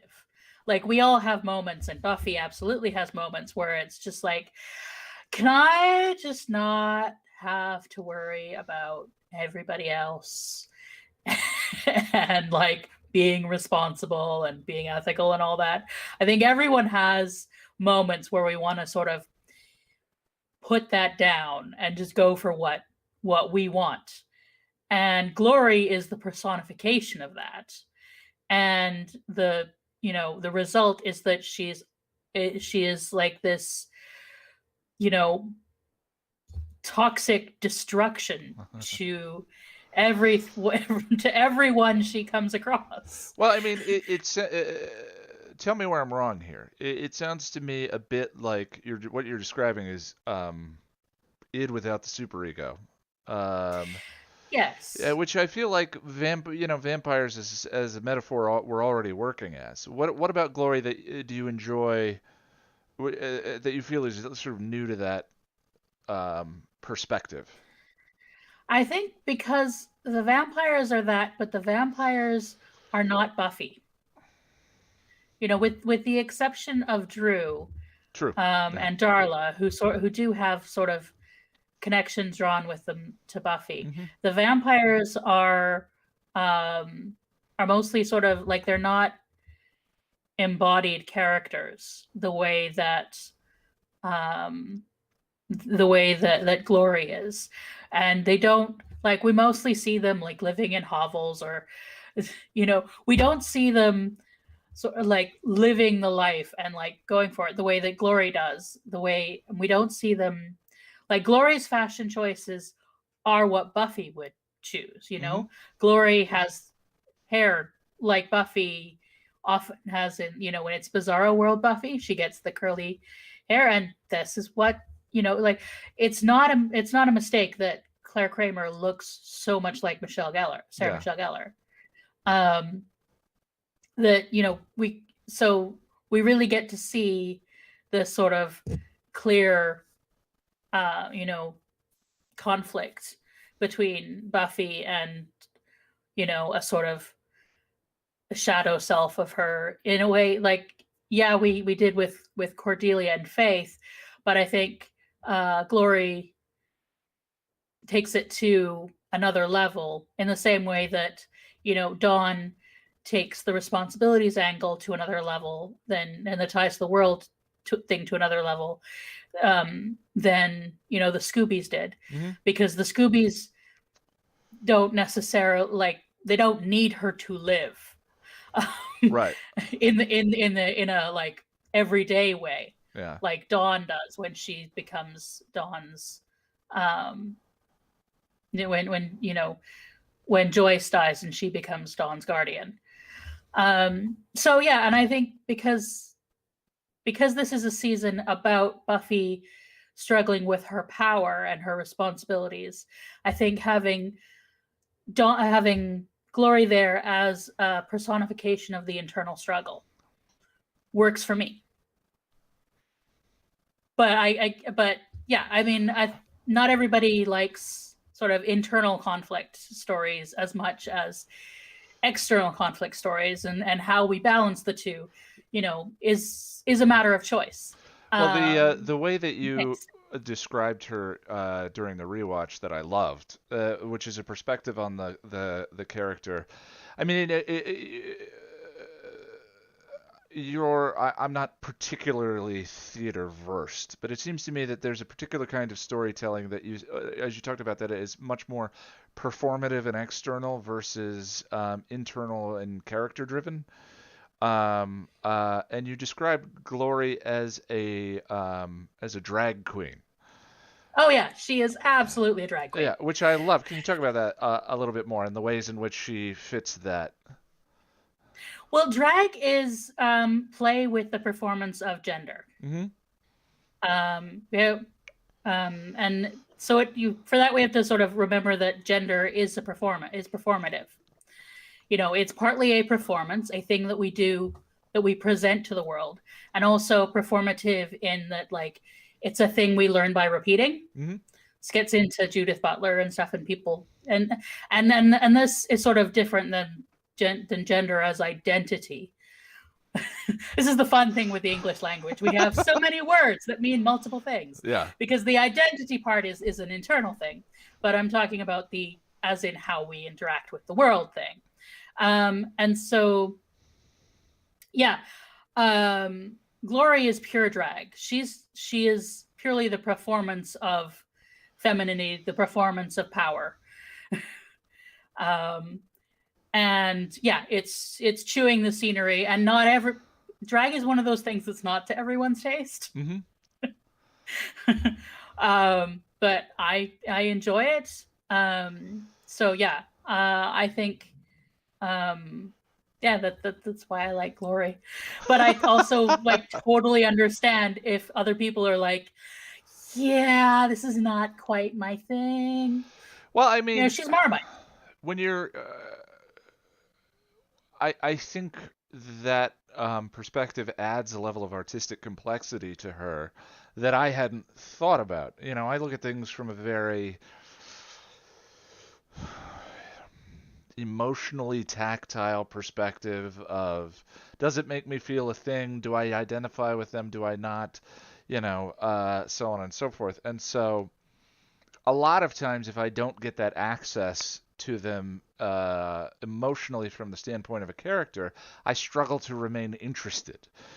But what you're describing, that's why I love the idea of sort of outwardly performative versus internally emotive or character driven or whatever that we've been kind of working around. She's very outward. She's very performative, and I think that there's a what you've described as a level sort of where she works artistically in a way that I hadn't appreciated before. I'm still not sure that for me personally that works as well or maintains that connection as well for me over the course of 22 episodes. But again, that's a purely subjective, personal thing that Paul was talking about earlier. Like some things work for us individually and some things don't. But I never thought that my perspective is a strike against Glory creatively. It's just more my personal relationship to the character. Yeah, and I think that's why they don't use, we don't see as much of her as a villain as we do with someone like the mayor. And partly that's because we've got so much else going on in the season. Because I think Glory works best when you use her sparingly. And I think it's a matter of taste as to whether they went too much or whether it's not enough. And I think there are times when they overuse a bit. And I totally hear what you're saying. Like we could use someone for her to talk to other than the people that she's about to brain suck or or the minions. But at the same time, it would kind of like her character doesn't care about anybody else. So yeah, who are the two in Midsummer Night's Dream, the king and queen of the forest? Oberon and Titania? Yeah, she's kind of that. Oh yeah, she's very Titania, yeah, isn't she? Yeah. Yeah. But there's no Oberon. Yeah, and we'd need like a spell to give us bottom. I don't know. We're going into a weird. Yeah.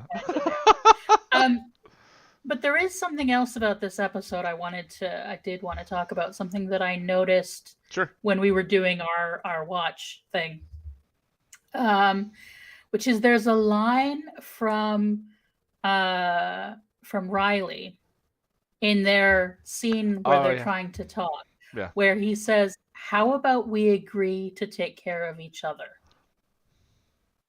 And I think it's interesting because she is not hearing him when they said, like, I think there's a whole communication aspect to this episode. Mm-hmm. Like we know those two never seem to have the same conversation. She thinks she's apologizing for having said that he was weak and kidney. Which again, she's not communicating to him. She's communicating it to somebody else, and then Dawn is being Dawn, and he hears it. But yeah, like, so she thinks she's apologizing for that, and he thinks they're having a conversation about their relationship, which is that they kind of need to have. And the blocking is interesting because they're not facing each other. They begin facing each other, but he goes to sit beside her when he opens up, and so she's not looking at him. They're missing each other again. And I was thinking of the parallel about communication with the stuff that we have with Anya and Xander, where Anya is being too direct in her communication, too honest, and Xander is trying to teach her tact, trying to teach her to be less direct. Yeah. And Xander's always criticizing her. And yeah, then that's kind of an interesting. I don't know. I kind of need to look at it more to see where we're getting the there. You know, what's really there. But yeah, there is this like indirect communication and people missing cues. And then the other thing is when Buffy most clearly communicates with Dawn. I was about to point that out. Yeah. And again, in that blocking, she's sitting to the side, but she's touching her. She's touching her hair. Physical intimacy again, like as a way, as her form of chosen communication in that, which I missed in making the episode guide, but I love that she does. She can't work it out with Dawn through conversation, so the same thing occurs in that scene, and it's genuine in both cases. But yeah. Anyway, I'm sorry. Go ahead. Yeah. No. Yeah. Exactly. This is the physical communication, and somehow with Dawn, with the touching and like it works. They also like aren't really having the same conversation, but they are communicating. Right. With Riley, they're not having the same conversation, then they're not communicating. Well, I mean, arguably, like, they're not having the same relationship. I mean, totally. You know, because I'm so in love with you, I can't think straight. Tell me about it. No, she didn't say I love you, too. You know, so yeah, arguably, they've both been existing on different pages the entire time.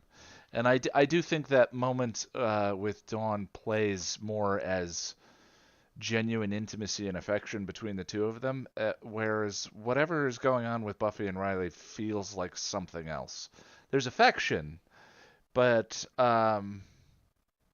it always feels off. And I don't blame that on Riley's character. I think it's supposed to feel off because something's off, as we find out later in the season. But the other thing, too, is Buffy struggles to communicate with Dawn, expresses her affection for her through touch, which again still backfires in a way by Dawn finding out her backstory on her own, piecemeal with Spike, instead of being told it by someone she loves, you know. Yes. So again, it still highlights the need for verbal communication, but I think it's interesting seeing that Buffy uses physical intimacy in a similar fashion. Yeah, I think. Although I think in the moment she's communicating what Dawn needs in the moment. Right. Sure. Yeah. But yeah, she does put off the conversation, and which I think her waiting on the conversation is good, but you know, there's like you delay the conversation, you do have to have it at some point. Yeah. And they, you know, they don't. She doesn't, you know, find the time to make the communication with Dawn happen, and so we have the consequences that we have. Yeah. For sure. Yeah, which yes, Boris makes good drama. And so that we don't. If everybody communicated healthily, we would not have interesting stories. I don't know if that's true. Well, is there anything else you wanted to throw out about No Place Like Home? No, I think that's everything. All right, my friend. Let me go to Russell. Russell, sir. Hey, am I here? You are here. I don't know. Are you here? I think so. Yeah, I Is think my so. mic? Yeah, I can hear you, buddy. All right. How are you doing? I'm good. Lake effect. That's all I can think of right now. I'm exhausted. Moving is exhausting, and moving 2,000 miles is it's a big change. But that's one of the reasons why it's nice to be chatting with you guys. Getting back to work You have feels to like a move good during thing. the snow? Actually, so we did the drive straight through on the way back, which was 26 hours because we had a cat in tow. And it was all clear until the last hour at 1 in the morning when we hit a blizzard on the way into town. So, yeah. It was exciting. That's all I'll say. But no place like home. You said you were going to make a defense of the episode, which I don't know is really necessary. But what's your perspective on it? What do you think? I like the episode. To me, this is like the start of a great season. I had once said an Angel, part of the reservation I had, even though Angel season 2 is my favorite, was the story plot. I was so driven by the Angel Darla stuff. Yeah. Okay, so my reservation initially was season 5 Buffy, which again is my favorite. Was the difference in tone. It felt very different from season 1 through 4, at least to me. Okay. I would agree with season 1 through 3. Season 4 to me feels a lot like season 5, but go ahead. Season 4, I chalk that up to them trying to find footing after losing a couple of characters and trying to put everything back together. Plus, there's the whole separate the group. I totally understand the reasons, yeah. But I mean, even aesthetically, season 4 got brighter, more saturated, all of that. But I get what you're saying. But anyway, where were you going with that? I'm sorry. But ultimately, season 5, especially starting with this episode on, is absolutely my favorite. I love it. I'll never get bored with it. I can watch it a million times over. I do agree with you on that misdirect. I hate it. Yeah. I mean, it's a relatively minor point in a 45-minute episode. We're talking about a 2-minute scene. Yep. Well, given the fact that prior that Dawn already showed concern for her mom collapsing when she had the minor episode. So your take on Robo Dawn is she's just trying not to stress her mom out? Kind of, yeah. I like it. I hadn't thought about that. I think that combined with what Paul was talking about earlier is not wanting to stress mom out and trying to be the good daughter. That plays, I think. I like that. Dawn being mom's little girl, I can kind of relate to this. I'm the oldest of 5 kids, and my little brother didn't come into play until like 11 years later. So I grew up in a house of 3 sisters and 2 parents, and my dad always worked. So it was a house of 3 sisters and a mother. And the youngest, which was my youngest sister, always had the attention of my parents. So I can relate to Buffy on that issue. Also, well, I don't know if I want to go there quite yet. I mean, we're not body. We're spoiled. No, we're not at the body yet. But it depends on how badly you want to hurt everyone here. No, I'm just kidding. Go ahead. I don't want to hurt anyone. We all choose not to think about that episode.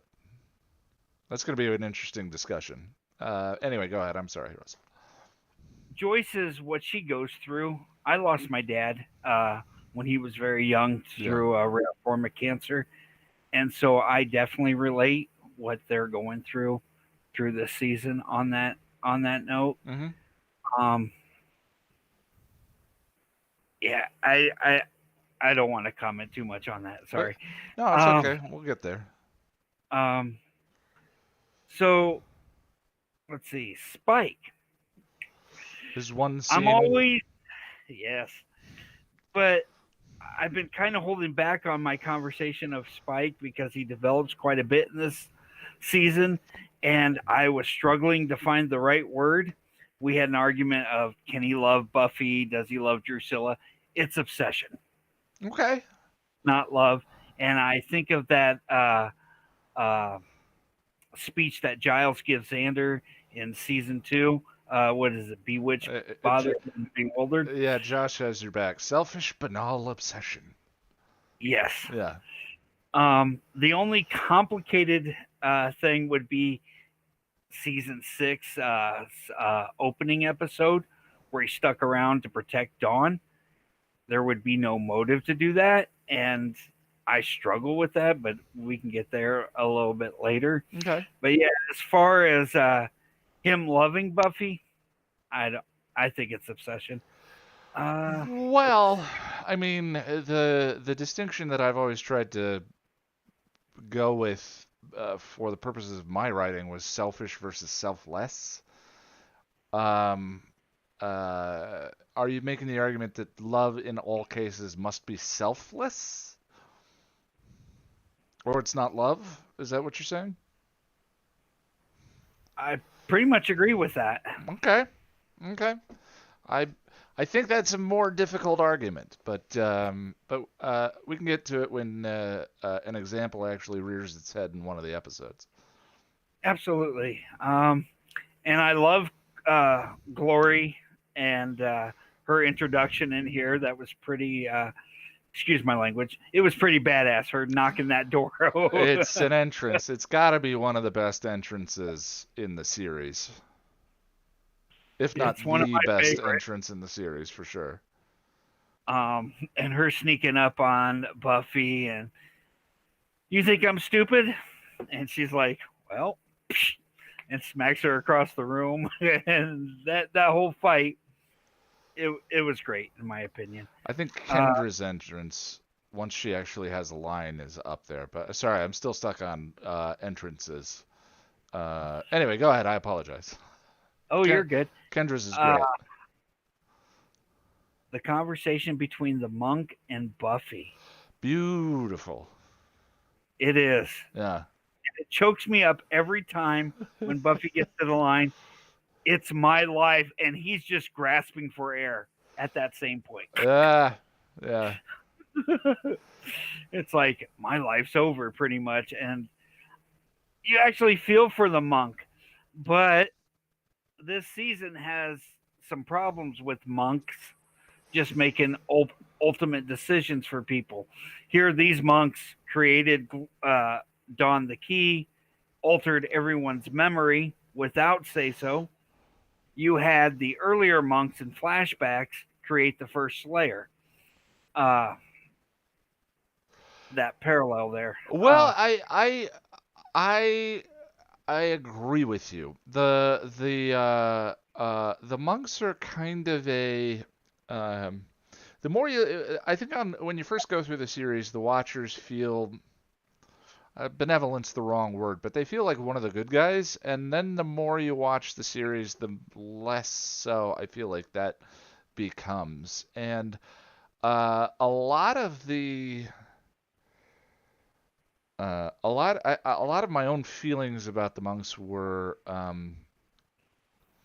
colored by that conversation that she has with Buffy, and that actor's performance is so emotional and evocative, and it's incredibly important for setting up Buffy's choice to love Dawn. Buffy's choice to, if that conversation didn't play emotionally, then Buffy's choice to go back to Dawn, I think, becomes a much harder sell, or choice to keep Dawn safe, or all of that, a much harder sell at this point in the season.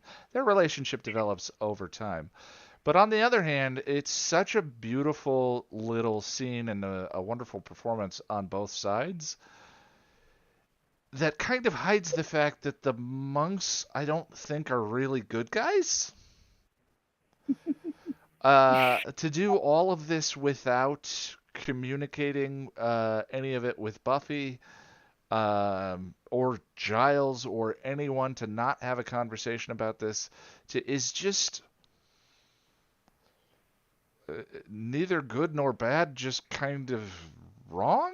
I don't know. What do you think? Especially given how long they would have had to plan something like this. They said the key was what, 1,000 years old? Yeah. So I mean, just out of the blue, let's just go ahead and send it to the Slayer. Yeah, I get your point. Yeah, Unshelled Pity says, we know the Watchers Council aren't good guys, ... I realize that.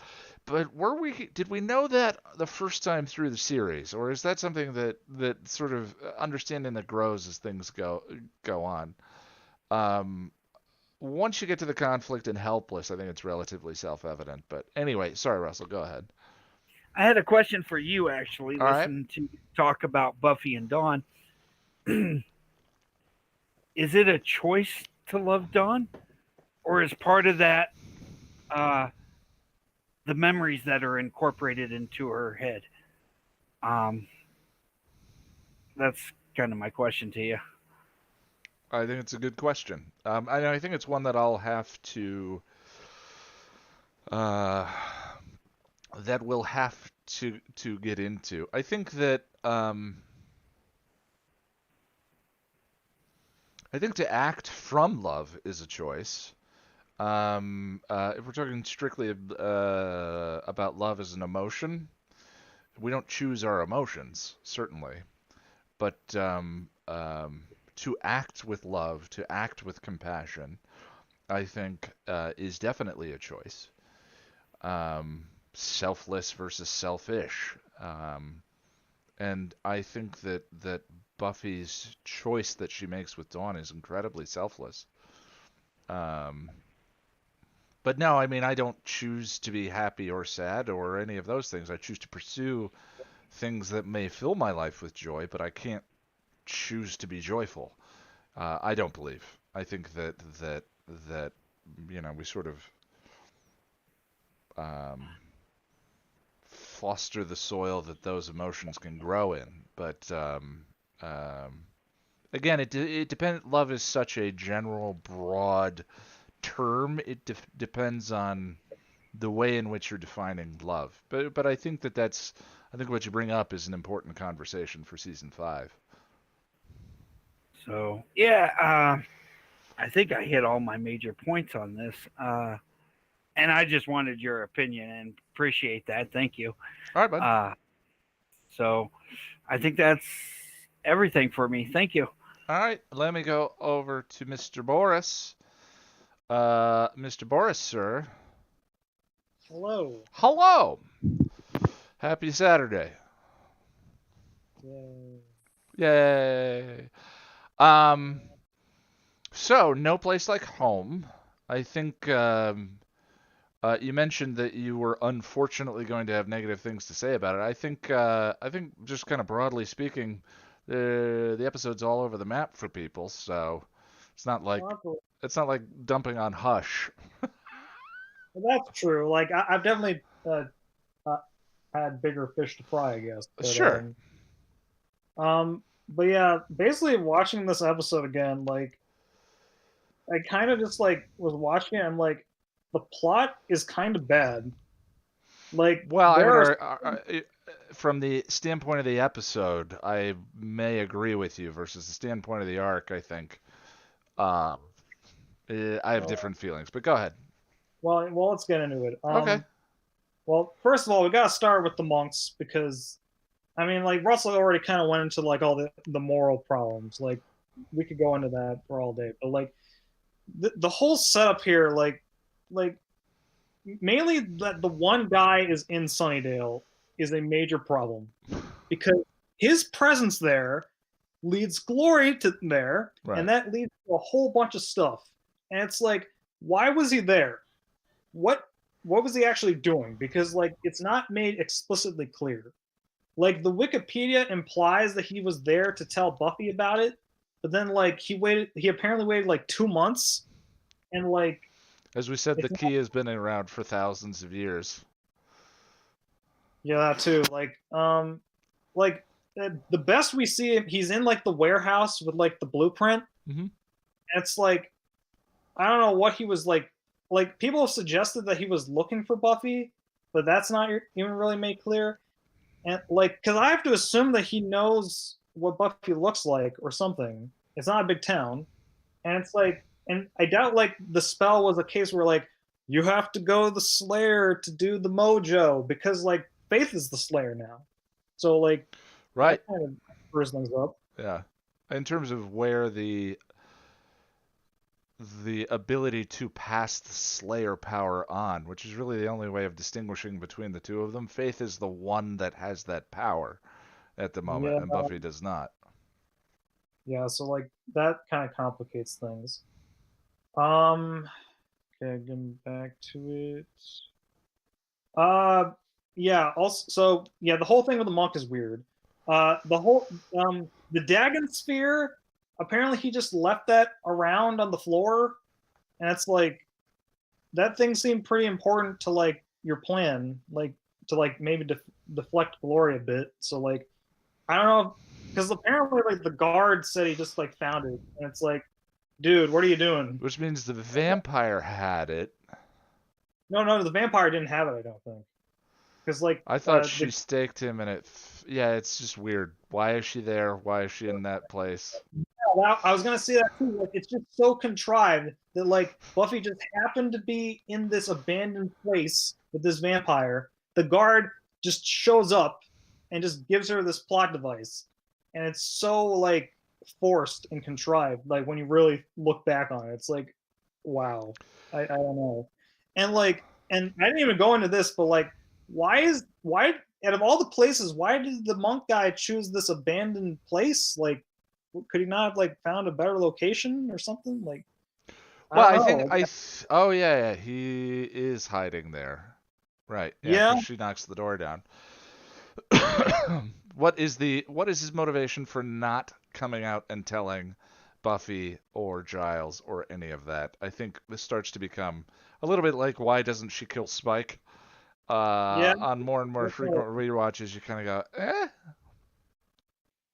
Yeah, and then there's like, and then we got lead to the Buffy part of it, where it's like, so it just like I can kind of accept that the guard and her being there for the pharmacy stuff is fine. Like I can accept that, but like, because Glory's around and whatever. But like, the fact that like the guy mentions the family thing, and like that seems who mentions the family thing? The guard is like, he's going crazy. It's like they're gonna come at you through your family. It's like, what exactly motivated that exactly? Because like I get the idea that the brain dazzled people, when they see Dawn, they can like see the mojo and whatnot, because that's what happens with the guy in Real Me, and that's what happens in with Tara at the end of the season. So like I can accept that, and like if it involves Dawn specifically, okay, I can accept that. But like I don't know how it just feels kind of forced that the guard man brings this up, and this leads Buffy down this path to like do the spell and all this stuff. Mm-hmm. And like, so that feels a little forced. Now I am fine with Buffy thinking that that maybe grasping at straws to like think that her mom has like it's a magic thing. That's in character. It makes sense with killed by death and stuff. Where I kind of have an issue though is that the fact that like everyone just kind of accepts this based on like the flimsiest of evidence. And like we've seen the Scoobies have doubts with Buffy before, but with here it's like, well, the ramblings of the madman aren't much to go on, but that's about it. Like they just seem to like they just seem set that this is the thing, that this is what's wrong, and they have like no questions about it. And like, so there's just a lot of things like this in this episode, and like this wouldn't even necessarily be like so annoying if it weren't for the fact that this episode is like so pivotal to the plot of this season, and it's built on quicksand. The foundation is just messy as heck. And like, I agree with the monk stuff. I think that their willingness to go along with Buffy thinking it's a spell definitely relates to her needing something to punch. or her I needing agree with that. something to fight, which I think is well set up, which is emotionally grounded, and they return to that a couple of times later on. Right now, Buffy just needs something to punch, because she doesn't know what's wrong, and so she's relying on the perspective on the world that she's familiar with. Um, I do agree the Dagon sphere weirdness and the monks and all of that is contrived and a little bit annoying, and I don't really care because once those pieces are in the place where they need to be and they start moving, then I love what comes of that. What we're talking about is the setup to get the things in motion, and I'm not saying it's completely unimportant. It definitely is important. I'm just saying if they're not the reason that the season succeeds or fails for me. That is the content of the season itself. Yeah, it's just. But I agree with you. I agree that there's a lot of oh what you know. Although like, as far as also some contrivance goes, like leading into the Dawn stuff a little bit, because like it does feel a little convenient that like Buffy does enough to cause like a strife between her, but like she doesn't go far enough to like bring up the key or like not the key or not or just like things being wrong because like basically they need her to like they can't tell Dawn until like later on for the plot to work and so we can have the secrets and all that because like we need Buffy to have the relationship and all that junk. Sure. But like it does, and like this kind of ties into the mislead thing with Dawn, where like we already know that Dawn is like not doesn't want Joyce to die, and so like yeah, that whole mislead fails like in hindsight because they already kind of played their hand on that, and that's annoying. And yeah, okay, it was the whole Dawn thing. Yeah, like yeah, with Dawn, like she's kind of a frustrating present, and like some of that's intentional with the whole like we kind of just need her to do certain things in order to like facilitate other things, and it's a whole thing. I guess moving on to some other stuff. Okay. Glory. Um, I I do like Glory generally. I liked some of the parallel stuff and all that with the Buffy parallels and all that. It's all good. But I feel as a character, she is stretched a bit thin. And like, cause like I don't know if you guys went into this while I was gone, but like there's kind of like two types of big bads or sorts. You got like the ones that are around for like most of the season, and then there's the ones that are like kind of in the halfway point. It's like surprise, and like with those, it's like you got your Adams, your Angelises, your Well, Dark Willow. Sarah C was talking about threat from inside versus threat from outside, and the inside ones are much generally more compelling because we're already emotionally rooted and related to the characters, where the threats from outside, like the mayor and some of those other ones, really need to earn our care in a way. And for some of us, Glory does that. For some others of us, she does not. Yeah, like the emotional and like the halfway point big bad thing doesn't always correlate, but it kind of does sometimes. So like that kind of lines up somewhat. When it comes to like the mayor, like I think one of the things that worked with him was that like for a lot of it he was kind of behind the scenes for a lot of it. Like he was the puppet master. He was doing his things like I'll influence the plot, but Buffy won't know who I am. And so that definitely like I think helps with him. And then you have Faith and Faith in the mix to get all that shenanigans. So that kind of helped like not make him boring or like stretched out. Like he's not like constantly failing at his plans. In fact, like if anything, Buffy helping him actually helps him out. So that's kind of neat, I guess. Mm-hmm. Whereas like with Glory, because like we confront her so early in the season, like you kind of have to like have her not around sometimes, and that creates some dissonance. And then there's like all the stuff with the knights, which people mentioned like a while back, so that's annoying. And then like Yeah, the Knights. yeah, and then the whole thing with Ben. Honestly, like I feel for Ben a little bit. Like this guy got screwed hard, man. Like he was in a bad position. He's like a Ford. He's that guy that like unfortunately went down. He's in a crap situation, but he's gonna do the bad things. He's Walter Whiting in this. Mm-hmm. And like, man, but like, yeah, in hindsight, that character like he feel like there could have been so much more there, and it sucks that that's not the case. Whereas like because there just wasn't that connection with Buffy or whoever else that we really got to like really get that meatiness. We just kind of feel bad like generally, as opposed to like super in depth. It's strange. I wonder what this season looks like without the body. Now, what I mean by that is the body is an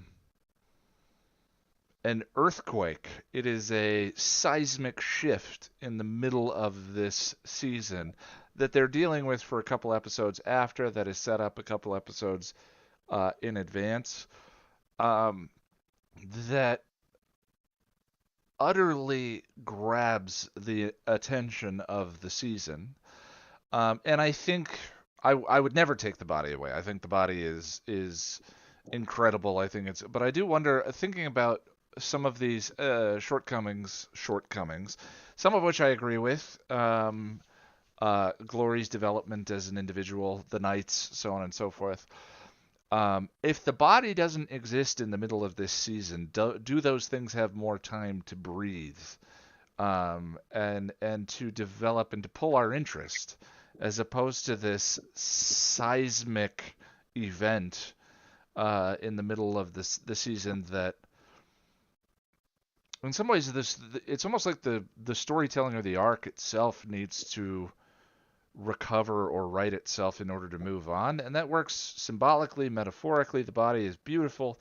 I'm not ragging on the body on Sheld. I'm just speculating at, does that event itself influence the season in ways that pull focus away, is all I'm wondering at.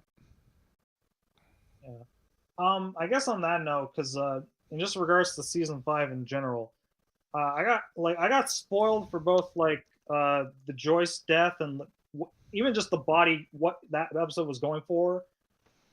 Before I watched, I got to like in season 2, I got spoiled for that part, and I also got spoiled for Buffy's death at the end of the season, like in advance, like way long before that. Because like they on the Wikipedia page they have that poster for season 6 where it's like she lives, so you're like she's gonna die, and so like it really does make you wonder like when like, because those are like the two like big things in this season, really.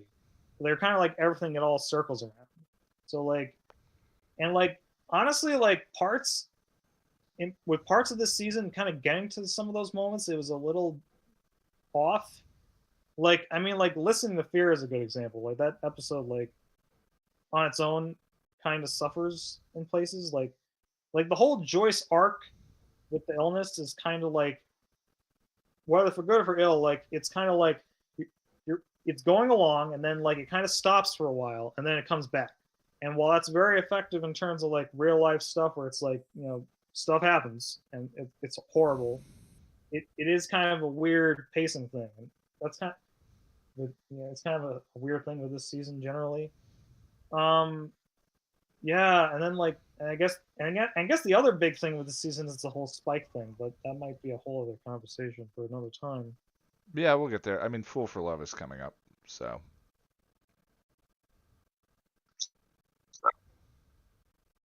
Oh, you froze, Boris. Are you still there? Yeah, that's probably a good time for that. Oh, sorry. The thing was, yeah. So I was saying is like, yeah, if you're gonna talk about Spike, Full Flood is probably the time to do that. Oh, okay. Yeah. I think that kind of covers the bases like in a way, this episode's kind of like the best and the worst of this season, in that It's interesting. like there's some solid character stuff in there, even if there's kind of like some forced stuff around it in a way. Um, and like obviously there's good themes and all that. It's just that in some cases it's how we get there that's like kind of a knowable flummoxing thing sometimes. Yeah, I understood. So that's more or less what I had. I got most of my major stuff out of the way. All right, Oh but- wait, one more. Oh, yeah, I go ahead. remembered. Because this is just kind of end on a cute note. Giles mentions that he wants that doorbell ripped off the hinges, and that ends up happening a season later in the Life Serial episode when they all time loop and stuff. So that's kind of cute. Oh, and yeah, that's a good callback. Well, I do need to move on. I appreciate it. And yes, I think I missed 2 donations in the chat, and I'm very sorry about that. Tracy for donation for making me love Buffy even more. I don't have the buttons, so sorry. Thank you. I you guys don't need to dance, but I'm grateful for the dance of capitalism. And welcome to Winter and Lake Snow Effect. You gotta love it. I do, as long as I don't have to go out in it, Tracy. And James Purcell, huge fan. You got me into Robert Frost. Keep it up. James, you're welcome, and I'm sorry. And let's go. Now, I just want to make sure before I go to Josh. Checking the full list, making sure there's no one off camera that's hiding from me, and there is not. Josh. Ian. Hello. It's good to see you. It's good to see you too. After a move, these conversations feel so normal. This is normal for me. Yeah, I'm enjoying it. There's a lot. Oh, by the way, I saw before we go, that was a contentious and ridiculous thing. This is to the YouTube stream. My suggestion of removing the body from season 5. You can't remove the body from season 5. It's one of the greatest pieces of television ever made. It's very important to the metaphor of season 5 and what season 5 is about, leading into the gift, and the idea of death is very important to Buffy the series. I was just curious if that event, which is memorable from the series, I think when I think about Buffy, I think about Angel's turn and death, Joyce dying, and maybe the gift. Like, and then Tara. I mean, like, there's a handful of moments that just pop to mind instantly when I think about the series, and the body is definitely one of them. I was just curious if that event in some way pulled focus or development from the arc itself. Even though metaphorically and thematically it's very important to the arc. But the boy does anyway, I'm sorry. But it was just an intellectual exercise. I wasn't actually being serious, just so we're clear. Josh, go ahead. I'm sorry. Well, I mean, I was commenting in the chat. I've had the belief for a long time that season 5 has a lot in common with season 2. And I think that the body is to season 5 as passion is to season 2. Okay. Both structurally and thematically. Like, it's even almost the same episode number in the season. And it really, for me, highlights the 3-act structure of the seasons the Mutant Enemy really likes. Which I really feel like season 2 sets the template for. Like, I don't really feel like Joss got to do it with season 1 as much as he probably wanted to. Right. Season 1 is much more of a 2-act structure. But season 2 functions really well as a 3-act structure. And from my perspective, Act 1 ends with the end of What's My Line, Part 2. And Act 2 ends either, depending on where you put the character's low point, it either begins or it ends with passion. Like, Act 2 either ends with passion or Act 3 begins with passion. That's sort of her moment. That's where she has the Angel is gone. I can't have him back. So you're talking about tracking Buffy's acceptance that Angel is actually Yeah. Yeah. Absolutely. I think that tracks. So Act 1 of season 5 ends with Into the Woods. And Act 2 of season 5, in my opinion, Act 2 ends with The Body. And Act 3 is Forever Onwards. So I feel like structurally season 5 is really fascinating in that regard. Yeah. And at No Place Like Home, coming in the dead center of Act 1, I think really works well as an inciting incident, as really kicking off the plot, you know? Yeah, I agree. How do you, in this individual episode versus arc episode discussion, do you think it, do you remember No Place Like Home when you haven't watched the show for a year? I absolutely do. Okay. I'm about the same age. I'm about the same age as Samantha, and so when I was watching season 5 live, teenage Josh, his mind was blown because season 5 started me on this theory that ultimately I was incorrect, but I thought I knew who Glory was right away. I thought Glory was a Slayer. Interesting. Yeah, I think I was wondering that at the time too. I thought it would be really fascinating if Glory was a Slayer who, like Buffy, had been resuscitated either naturally or magically, but who the Watchers Council lost track of in some form or fashion, which is easy for the Watchers Council to do because they suck. Yeah, they're terrible. Like bureaucratically and logistically, administratively, they suck. Giles and Mr. Zabuto had to call each other to figure out they each had an active Slayer weeks after Buffy. Anyways, I'd swear there was a memo. So yeah, when I saw this, I was like, oh my God, Glory is a Slayer, or this blonde chick is a Slayer. And what I thought that she was doing was pursuing immortality. That was the conclusion that I came to about like how she still existed and what the brain sucking thing was and all that kind of stuff. This is 14-year-old, 13-year-old Josh coming up with theories. But looking back, I feel like that means that I caught the themes even if I didn't plug them into the plot correctly. Yeah, that's interesting. And so I thought it was going to be really fascinating. Like she was going to have to fight an anti-establishment Slayer, basically.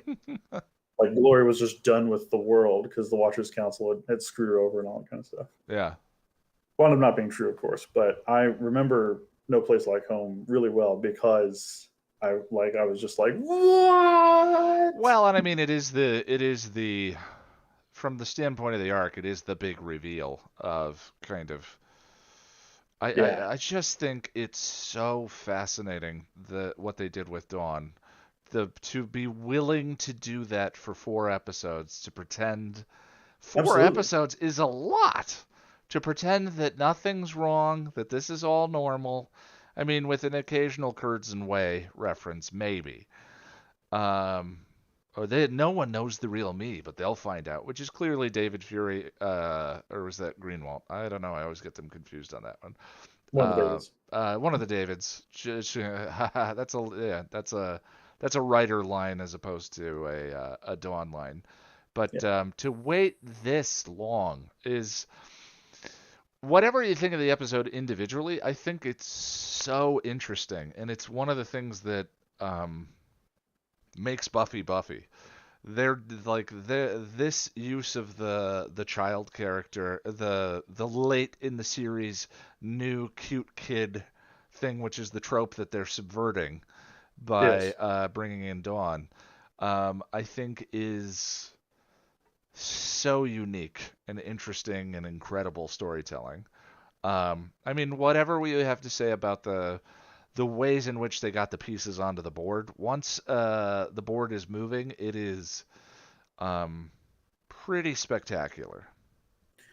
Well, I completely agree. And again, teenage Josh, when I was watching season 5 for the first time, I kept turning to my parents and being like, we watched every episode in season 4, right? But like I don't mind the Dawn mislead in this episode nearly as much. I don't, and like very much like Paul, I don't mind the tea scene really all that much at all, because I think that the mislead isn't so much a mislead as it is a subversion. Okay. It's easy for Dawn Defense League here. It's easy for me to put myself in Dawn's shoes and to look at I'm a the Dawn show. defender. I mean, yeah. Yeah. And looking at the show from Dawn's perspective, like, yeah, absolutely. She just when she creeps up on Buffy while Buffy's on the phone, that's such a little bratty sister thing to do. Mm-hmm. And it just so happened that Buffy thought that Dawn was like evil. Right. But Dawn was just a brat at that moment. Yeah. And while Buffy's out and Dawn comes up to Joyce and is like, "Would you like some tea, mother?" Like that. That's also a very like stuck up little sister thing to do. Like I'm sure she also swept the floors while Joyce was gone. Your Robo Dawn was infinitely more creepifying than the actual Dawn was. Yeah. I'll be seeing that in my nightmares tonight. You're welcome. I guarantee you, in addition to making Joyce tea, she swept the floors, she washed the dirty dishes, she made Joyce's bed. Like she was sucking up to Joyce. Well, I mean, easy to get that. That's one of the things I love about these discussions is talking with you, talking with this group. A number of times, my feelings that I brought up in the episode guides have just changed because everyone I would say that my perspective on the show is I always want to have the best experience. I'm always because we're talking about a treasured piece of media for me personally. Otherwise, I mean, obviously, given what I've chosen to do with myself. And so I just never, I don't delight in the massacre. I don't delight in tearing things apart or the criticism or anything like that. So whenever we have these conversations, I'm always happy to find perspectives from you all that move my negative ones. And I'm pretty sure that, I mean, I'll have to watch it again, but I'm pretty sure that Paul's in tandem with, just I think it was Russell. Paul in tandem with Russell about the sort of her motivations in that scene and so forth, which was not how I felt watching it originally. I think has changed my perspective on that I expressed in the guide on that scene. Which again, I had one negative criticism of the episode for over a 2-minute scene, so. Small potatoes when it comes to the episode itself. Well, and the only thing in that scene that's playing a trick on the audience is the soundtrack. Yes, and I think that's not a nothing. That's a something. I completely agree, but I think that the point is Dawn being inserted into the show, the audience's memories were also being rewritten. Okay. We were also experiencing the trick that Buffy was experiencing. Because from every moment past Buffy seeing Dawn doing that excellent special effect disappear thingy, the show moved into Buffy's perspective of like Dawn is evil. And every scene after that Dawn was in, there was a string chord in the background that was like evil. So the Buffy's vision also lifted the veil from the audience's eyes, and we were led to the wrong conclusion, just like Buffy was.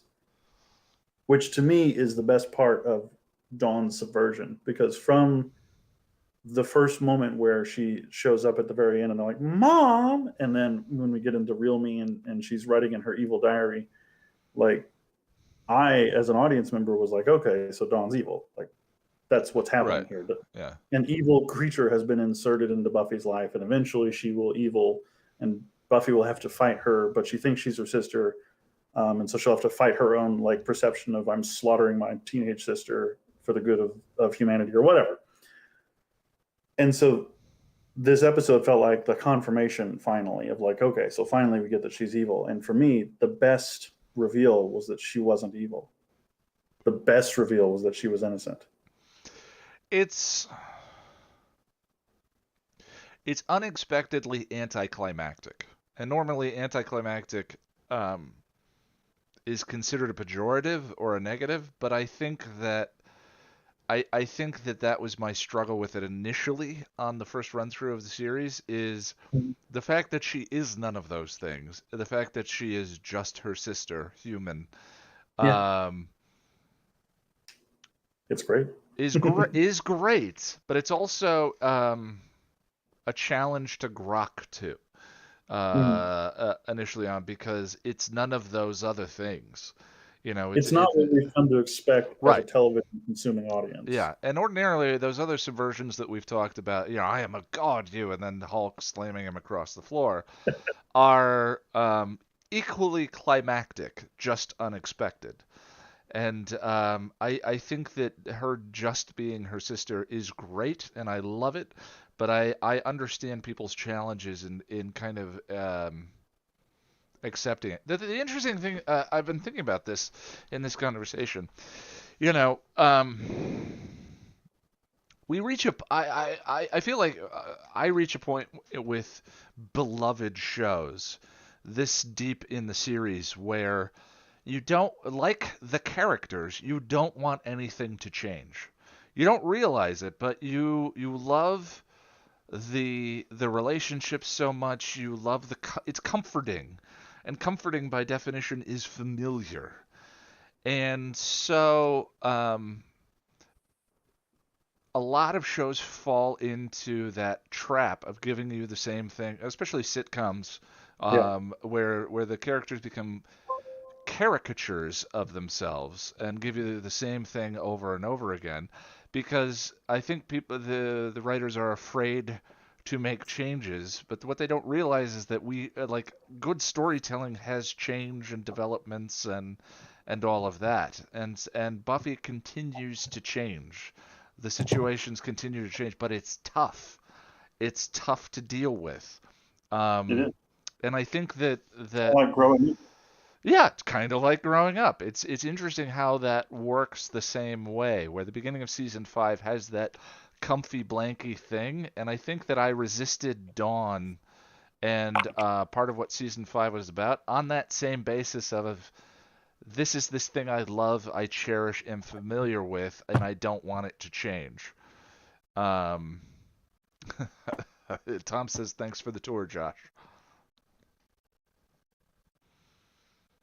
Josh? Oh, there we are. Yeah, we lagged out on a shot of your kitchen there. Sorry, my laptop went from 60 to 0 real quick, and I had to go get a charger. Oh yeah, no worries. Anyway, that's neither here nor there. I didn't mean to steal your point. But I do need to let everyone go. Is there anything else you wanted to throw out about this episode? Not this episode specifically. When we get to Crush, I had an epiphany while the Saras were talking about their perspectives on Glory. I had an epiphany about self-love versus selfish self-interest. And when we get to Crush, I think I'm gonna try to remember to talk about that. All right, I'm looking forward to it. There now. Well, we're about 10 minutes over here. I appreciate everyone hanging out. As always, love these discussions. You guys are great. What's next week's or 2 weeks Angel episode? Dear boy. Dear boy. Dear boy. Ooh, dear boy. 2 weeks. All right. I will try and get the reminder and the post up earlier than that. Videos coming. Jack will be back. Podcasts. That's it. Thank you, everyone in the stream. Thank you, everyone here. I appreciate you guys. We'll see you in 2 weeks. Thank you, Ian. We love you. I love you too. Bye. Bye.